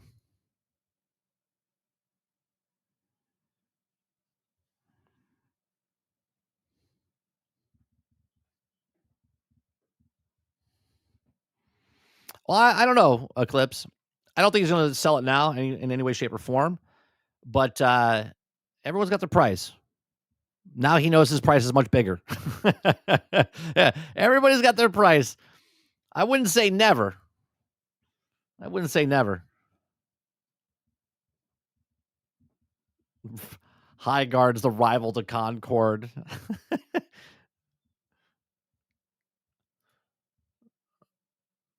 Asher Creations early access buyers are Asher Creations early access buyers are now seeking refunds. News of potential showdown of Asher Creation developer Intrepid Studios hit over the weekend, leaving a highly anticipated MMORPG in limbo. Asher Creations began development in 2017 with a Kickstarter campaign and ended up raising $3.2 million. And the game launched in early access last month for $50. 1 month later, they closed it down. It says in 2023, the also highly anticipated day before zombie survival game turned out to be something entirely different than what was developers originally advertised. It started Steam's most anticipated title, only to shut down in the servers, and they issued refunds after that. Steam also removed the option to purchase the game. In that instance, Steam did issue refunds, and stands the reason that the Ash of Creations talking a similar trajectory. Players can probably expect refunds for the issues. Steam's official have not responded to emails from Game Rant about the situation. However, it looks like players are reporting that requests for refunds are going through. And this is why Steam, we said it yesterday, and this is why Steam is loved by everyone. This is why fucking Tim Sweeney wants to try to wreck Steam, because they can't compete with Steam. Steam's like, yeah, we'll give you refunds for your game that you bought a month ago because these asshole developers have screwed you over. We got you. It says try to apply for a refund 3 times, got denied. Open the 4th final attempt to get a human to review it and got human reply. W Steam. One player wrote on Reddit. They clarified that they also had 10 hours of game time, which is outside the standard 2-hour limit. Another player commented, yeah, I don't think it's mine will be accepted with 200 hours. It should. Because that 200 hours, even though you put into that game, Steam giving you your money back, let me tell you something. You're going to buy more stuff from Steam. According to Steam's refund policy, pre-release purchases still follow the 2-hour playtime refund limit, but the 14-day refund window doesn't start until the game officially launches. For advanced titles, all playtime counts towards the 2-hour cap, while also pre-purchased games that aren't playable can be refunded anytime before release. With standard refund rules applying once again the game launches, for Kickstarter investors, the refund situation is less clear. No, you're screwed. I think you're screwed. You have to go to court for that, I would assume, because Steam's not giving you refunds for what you bought on Kickstarter. The question for early investors, does early access qualify as an official launch? It clearly, certainly somewhat a gray area, and they did that on purpose. Game Rant has reached out to Intrepid Studios, for clarity, but the studio has yet to respond. There's been no official word on whether or not Asher Creations will continue development, nor any official word that the studio is actually shutting down. These are circumstances that Steam could consider when looking refund requests. First of all, 100% correct. There is no official word that Asher Creations is shutting down. You have an employee that stepped down because of the board of directors, but they haven't actually said Asher Creations is shutting down. So people are leaving, but there's no official word. Several Intrepid Studio employees took to LinkedIn to announce their departure from the studio, which a handful of others updating the profile looking for work even without official announcement. These appear to be also some sort of sudden shakeup at the studio. The last official communication was posted on the Asher Creations website listing quality of life issues developers were planning to address. What if, holy shit, what if the update that they were supposed to have on the 13th, which is like 10 days from now, they still go through? And they actually announced that Asher Creations is being moved to a different studio, and they're still working on it. That's why they're doing the event on the 13th. They were going to make the announcement on the 13th, but it got out early because of the owner or the past owner, and now that people got fired. I mean, I have no interest in this game, but it would be interesting because they haven't officially said they're closed. Why would they just say it? Maybe they're still going to go through with it and say, hey, we have a shakeup. We got rid of all the other people because they were just taking their sweet ass time making this game. And we've decided to team up with this studio, and now they're making the game. I don't know. But let's clip this just in case, right?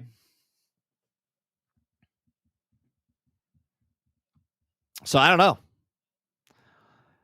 It says, regardless, the tricky situation, both the players who bought is expecting eventually to have a finished experience, and the developers also invested time and effort into a project that hasn't gone smoothly. In the coming days, updates or refunds could provide some clarity and relief of both sides. We'll see how that happens on the 13th, because I think that's still going to go through. Even though Big Fry yesterday said, I don't think that's going to happen. Maybe it is. Maybe the board of directors was like, we're going scorch earth, and we're looking for other avenues to make our money. Who knows? Who's to tell? Who's to say that the board of directors that took over said, what were you doing with all this money that you had beforehand? And now they want to go a completely different direction. Either way, I think the game is done. Even if they keep it going, they're probably going to change it for the worse. But these are just my thoughts. Just my thoughts.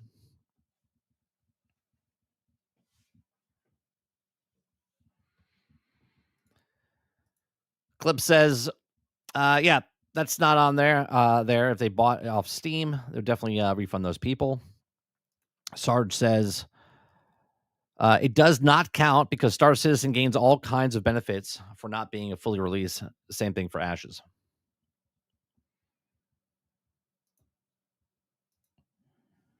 Clip says, yeah, a lot of people got fired while they were streaming. So they're just going scorched earth, huh? Krebs says, let's be real. MMOs won't survive long term in the current climate of gaming. No, they won't. Yeah. Yeah, that's why I said in the beginning. I said I don't think MMOs are going to be, because I think live service games eat their food.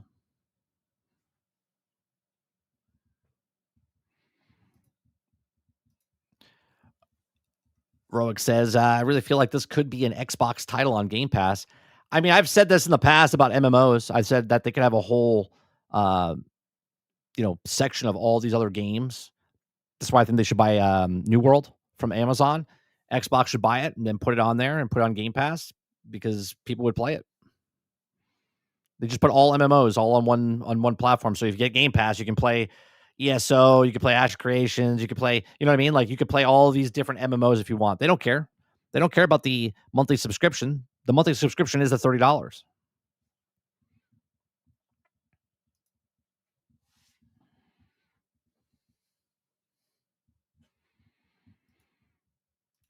Just Enough asks, anyone here play it? What's the current state of the game?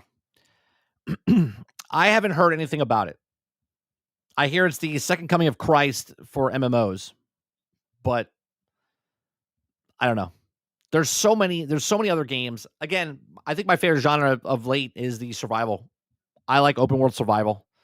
I can play solo. I can play with a group of people, right? I feel like I'm progressing. I can do whatever I want in the game. It just feels good.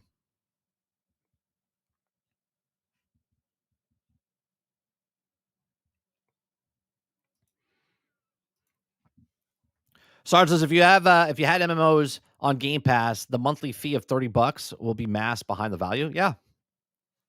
Hence why Albion Online's on Game Pass now on PC only. It's coming out to console in spring. Okay. You have ESO. You have, I think, they haven't added World of Warcraft yet to Game Pass, but that's coming. That's going to come down the line, right? So they have like 3, I think they have 3 or 4, because you could do Final Fantasy 14. That's on Game Pass as well. I know someone's going to say, no, it's not 30. Yes, it is. You can play the first 60 levels of Final Fantasy 14 on Game Pass. It's free. I don't know if it's on Game Pass, but it's on Xbox for free, right? And then after that, you pay.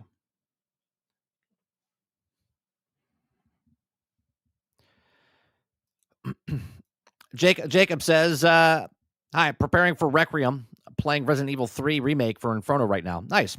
I've never played. The last Resident Evil I played was 3. Resident Evil 3 on the GameCube is the last one I played. Not a big fan of the franchise. What is planned to be in the second coming of games? Was it right now below average, it seems?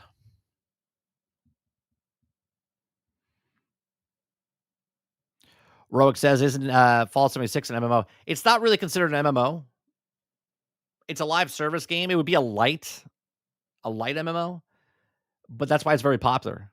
Because you don't have to have a lot of people to play the game, and you also feel like the world's alive, because as you're playing the game, there's only like 24 other people or something like that, 24, 28, something like that on the map, and you can visit other people's camps, right? Same with No Man's Sky. No Man's Sky, you can visit other people's places, you see their buildings and stuff. It makes it feel like alive. Hence why I said you could do the same thing with Hogwarts Legacy. If they did like an online like Grand Theft Auto back in the day, I said it.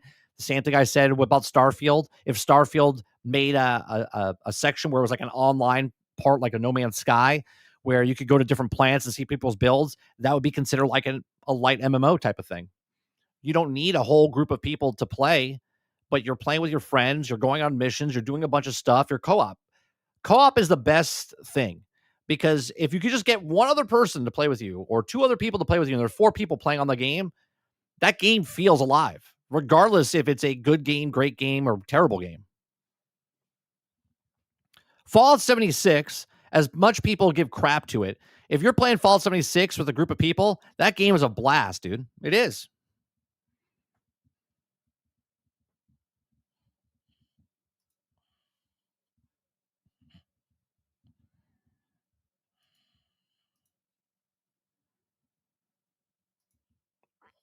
All right, what else we got here?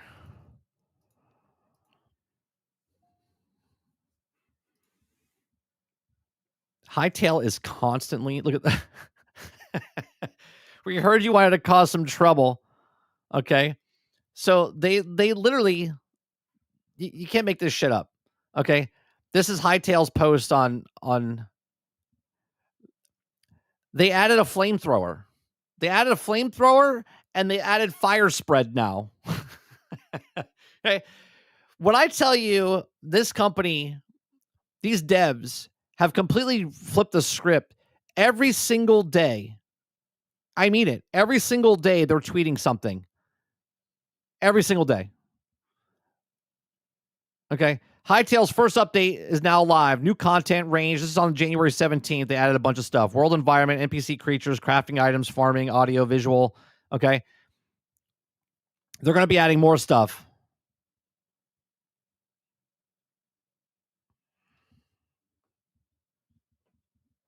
So you adding that mod? No, because you're going to burn our shit down. I don't think it's a mod, Altern. I actually think it's in the game. I think it's in the game. That's not a mod. That's in the game. They're adding that to the game.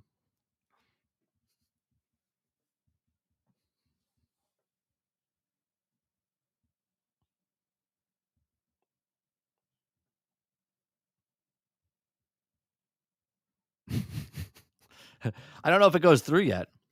I would assume it is. It says, we heard you. You wanted to see some trouble. Fire spread and flamethrower are coming later this week. So later this week. They're in pre-release right now. So it's not in the game yet.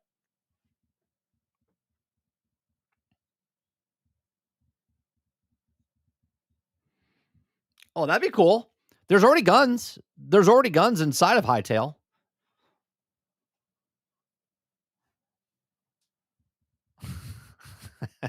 Altered's like, oh, come on. I will not burn everything yet. I'm actually thinking of getting a server for Hytale. If it's like $12 a month or something like that, I think we can get that. Because I'm really enjoying the game.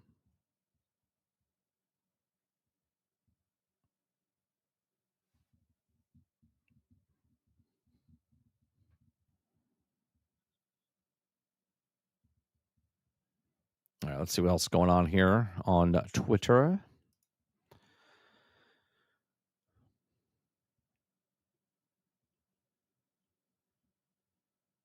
Helldivers, we've marched towards Cyberstand to stop automation for giving a planet-killing weapon, galactic destruction. Take control of a new heavy-hitting Bastion tank to pancake. Wait, what's happening here? The metal heart.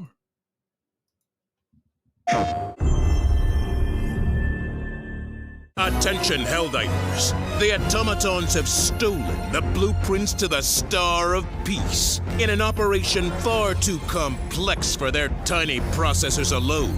Our data vaults have been breached. In the wrong hands, this symbol of peace would become a weapon of total annihilation, a threat to freedom itself. Together, we will fight our way to Cyberstan, the metal heart of tyranny. We will uncover the sinister force orchestrating this attack and bring democracy to their door. All Helldivers to Hellpods, for freedom, for glory, for Super Earth.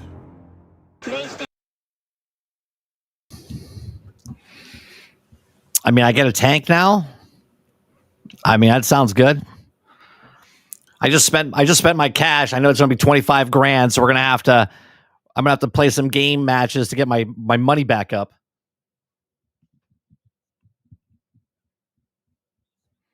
I'm not sure how many people can be in the server.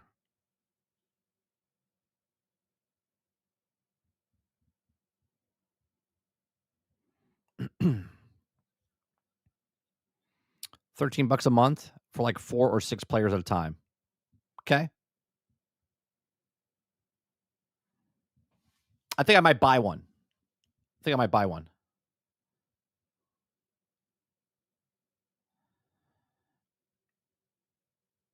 Oh, Aku, I don't know if it's is it not working?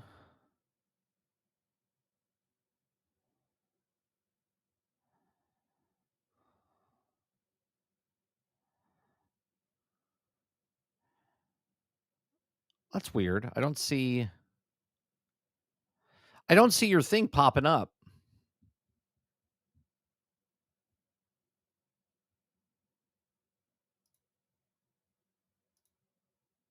I see it on the back end, but I don't see it popped up in the chat. I see it inside chat here. Thank you very much for the $5. I don't even have my cheering thing on this one. He says, let me read it. It says, "Wow, simplified its powers. Everything can also be done on a controller now. I think by using bumpers to shift to different bars, console is on their mind." Yeah, well, 100%. They've been doing controller for 2 years now, and it worked for Final Fantasy 14. It also works for Thrones and Liberty, doing the exact same thing you're describing on those.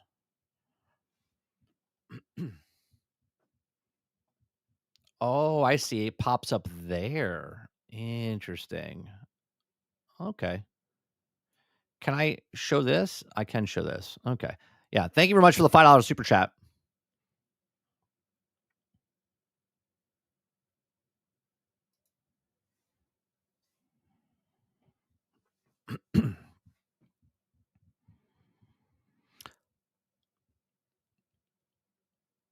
That wasn't the text to speak, was it? I want to know, just because it didn't talk. So I just want to make sure it wasn't the text to speak. If that's it, if it's broke, I have to fix something, or if that was just a super chat.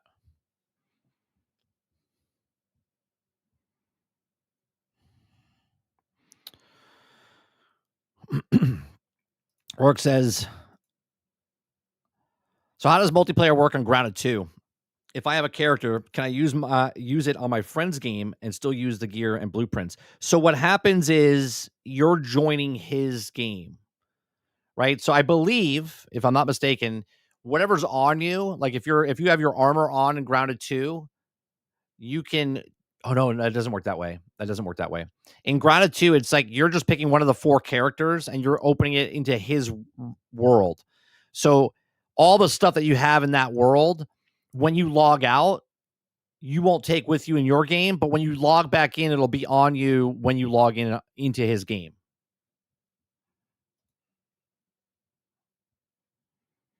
So they're each their own little instances type of thing.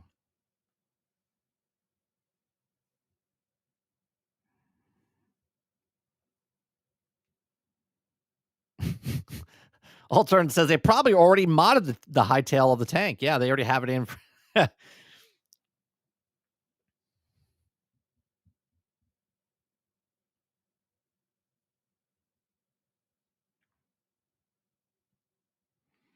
What do you have new overlay? Just noticed. Yeah, so what happened this morning, just enough. This is a completely different program.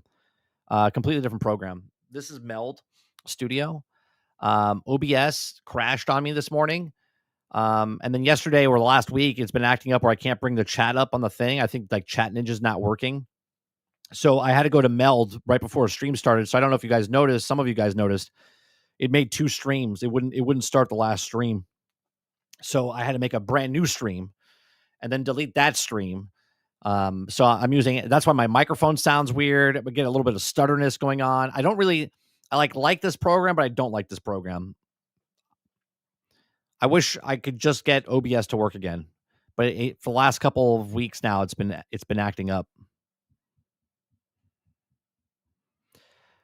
The reason I went back to this program is because I want to bring your guys' chat up on screen. So,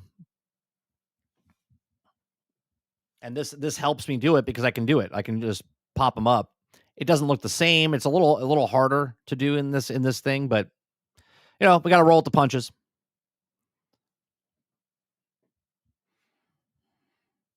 Yeah, it wouldn't start my stream for whatever reason.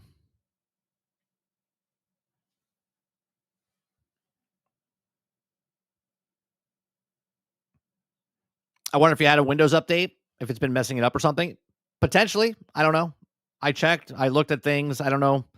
The Chat Ninja feature, it just doesn't show up anymore. And then when I open it, it doesn't sync up, and I can't click on people's names anymore. I don't know. I don't even have Windows 11. I don't have Windows 11. Are they going to shut me down if I don't have Windows 11? I'm pretty sure I don't have Windows 11. Yeah, because my computer is from like 2016, 2017.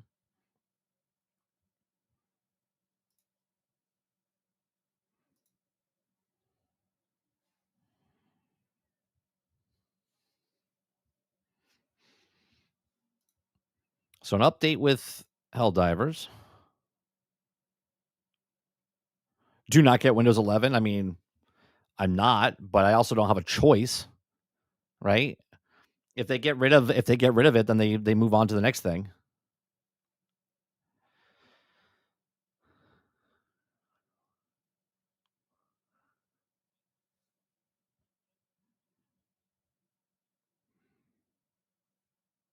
All the money Microsoft has, and they still can't make a version that doesn't annoy users. That's because they don't care. And you have no choice. You know what I mean? Here's a new onslaught of games coming to Game Pass. So here's the new games coming to Game Pass this month. So you got Pirate Bazooka in Hawaii. You got Madden 26. You got, what is that? Paw Patrol Champions. Relooted. Star Sand Island. Utopia Effect. Roadside Research. That's that alien one. I remember seeing that one. High on Life 2. Kingdom Come Deliverance. Avatar Frontiers of Pandora. And then Avowed. Well, Avowed was already there. So I don't know why they're putting Avowed there. It's still there. So there you go. There's the games coming out in February this year. Oh yeah, baby. Paw Patrol. I mean, I might try Avatar down the road, but I don't give a shit. Roadside Research. Maybe me and Sarge will play that on a Wednesday down the road. That's running the gas station thing, right? And your aliens. High on Life 2 will play. I liked High on Life 1.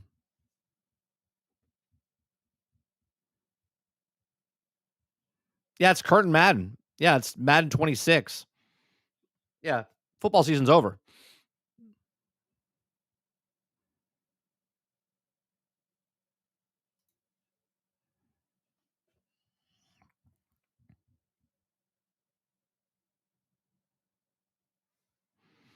Sony patents a system to generate AI podcasts in the voices of your favorite PlayStation characters.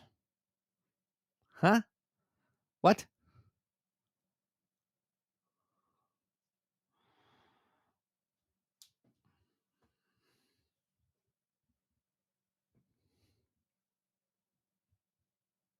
I'm not taking anything away from you, Sarge. I said down the road. Listen to the whole sentence.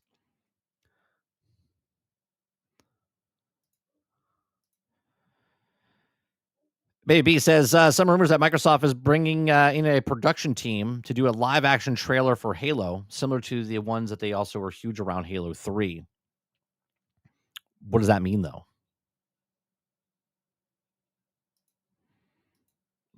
What do you mean they're bringing in a live action team? What does that mean for gaming?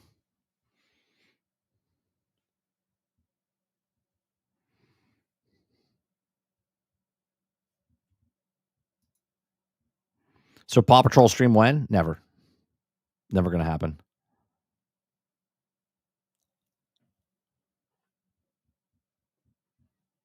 No idea? Guess for a campaign involved marketing? Yeah, but I don't understand. I know you're just saying it. I'm saying, why is someone reporting on that and saying that there's been a rumor? Like, Microsoft and all studios always have people come in to make commercials and stuff for them. That's why I don't understand.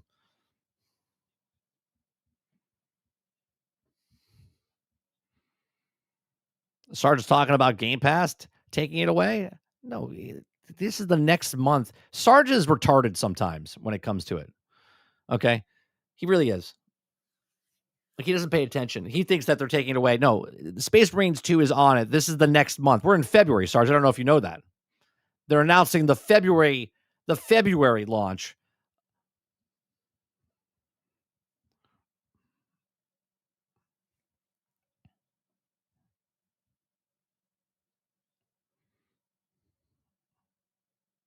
The kids earn for the Paw Patrol.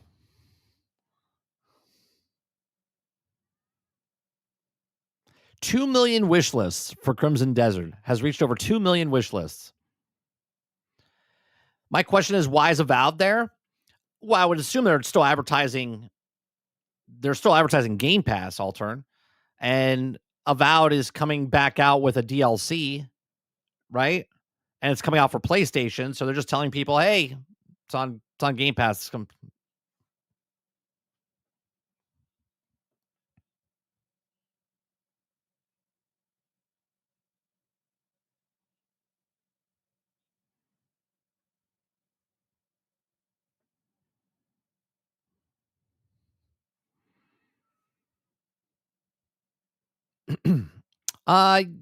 Yeah, well, no, it said premium. It said premium, right? So yeah, so it would be on the lower tier one. I forget the ultimate is the big one.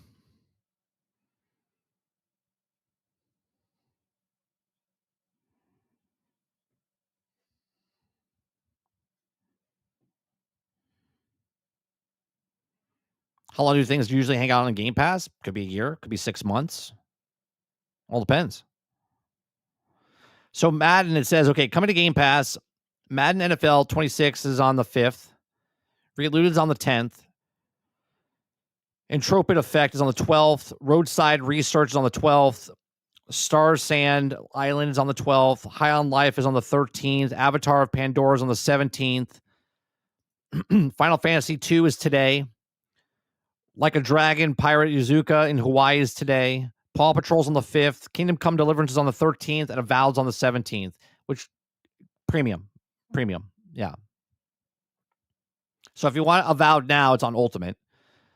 On the 17th, it goes down to premium.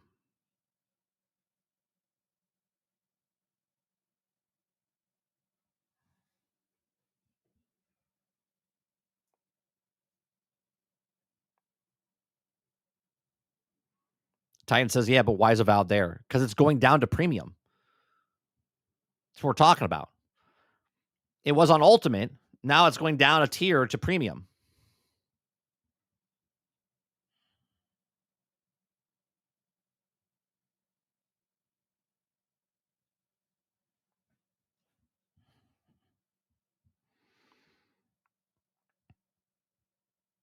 What is this? Jez Corden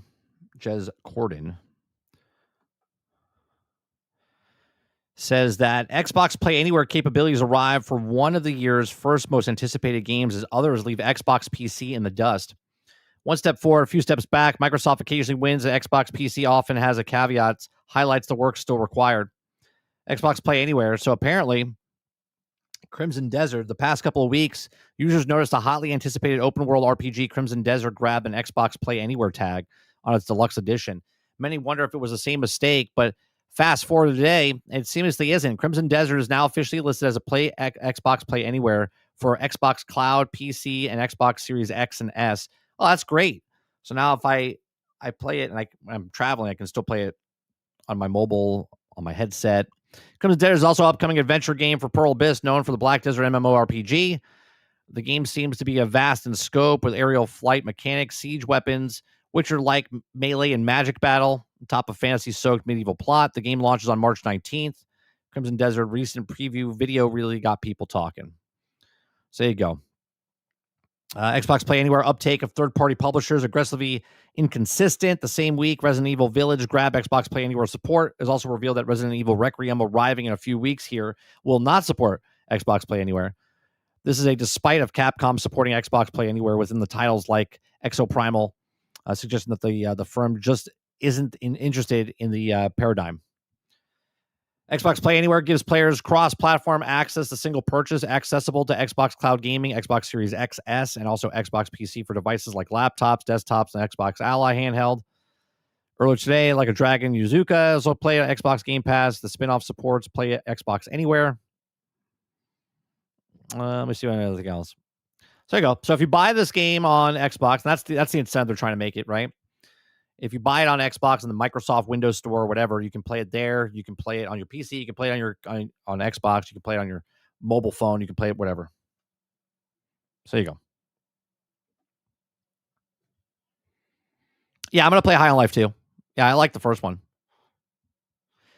If anything, Jesse, if I don't play it, I might play like the first episode on stream when it comes out, and then if I play it, but I want to play other things during the actual night stream, I'll play it off stream and then I'll upload those videos. So the whole playthrough of High on Life 2 will be up there.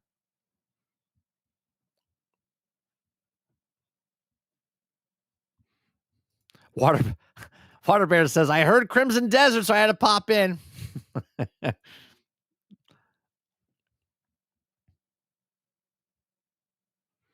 Probably because of less potential money.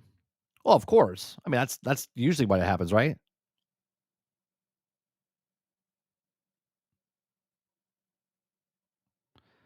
Just Enough said,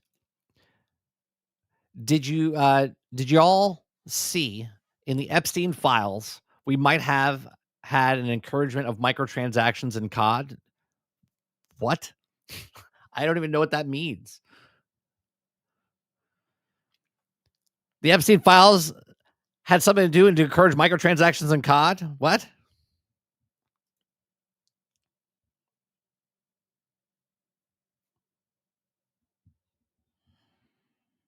Not a lot of games do High on Life / South Park edgy jokes. I liked High on Life. I thought it was great. That was a good game.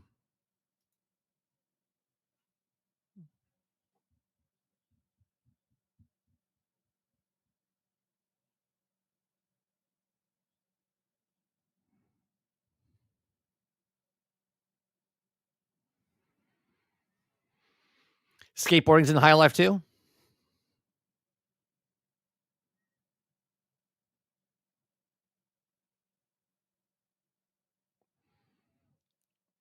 Wow. American Truck Simulator is 10 years old already? Jesus Christ. I remember first starting it. Are they going to announce when the fuck that comes to console?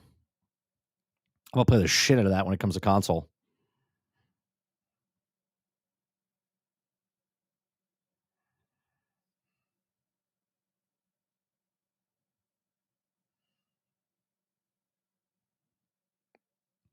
Special live stream with guests. Okay. 10 years. When does that happen?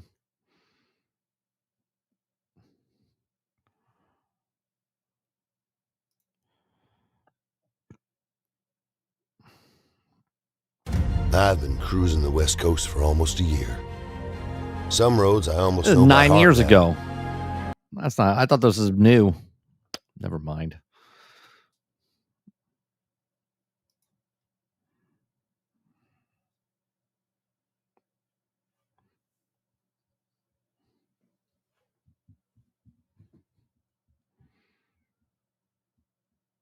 I mean, it's a 10th anniversary blog they posted yesterday, but that video is not new.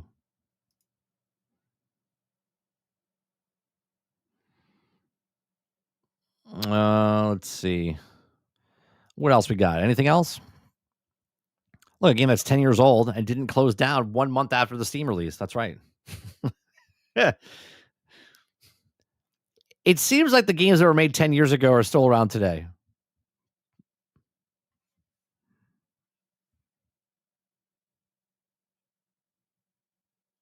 Imagine.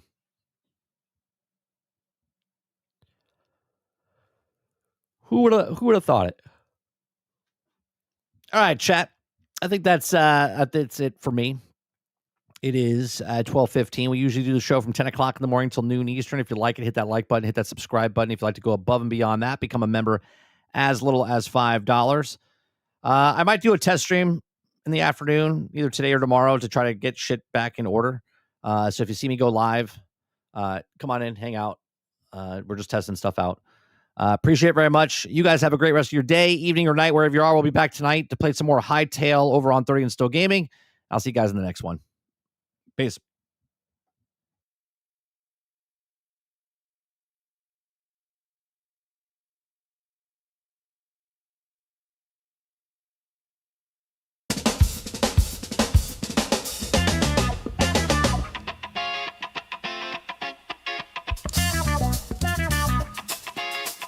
Boom, boom, boom, boom. Yeah. Everybody pick a platform, baby.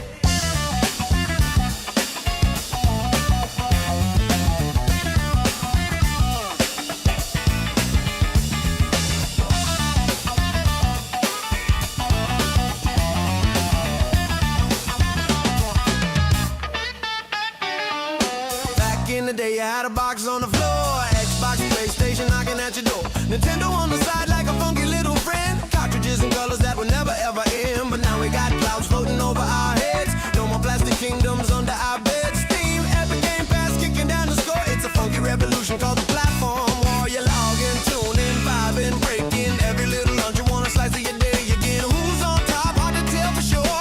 Everybody wants you in the digital world. That's platform wars, grooving the game. Not about the console, not about the frame. Steam, Epic, Sony, Xbox, open the doors. We're dancing in the middle of a platform war. That's platform wars, battle in the sky.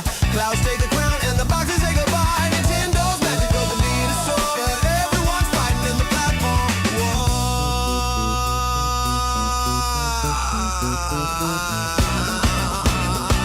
Yeah. You want deals?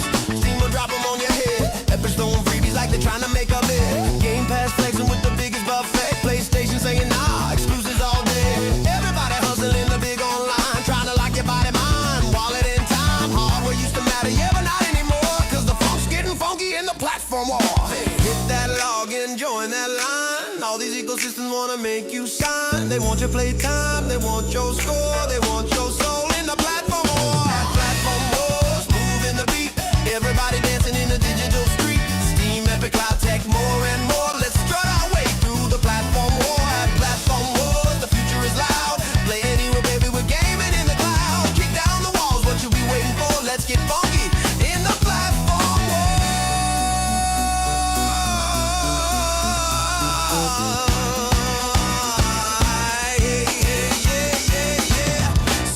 console kings on their plastic thrones. They're looking at the cloud like, dang, that kid's grown. No disc, no drive, no box in the store. Everything's vibing in the platform war.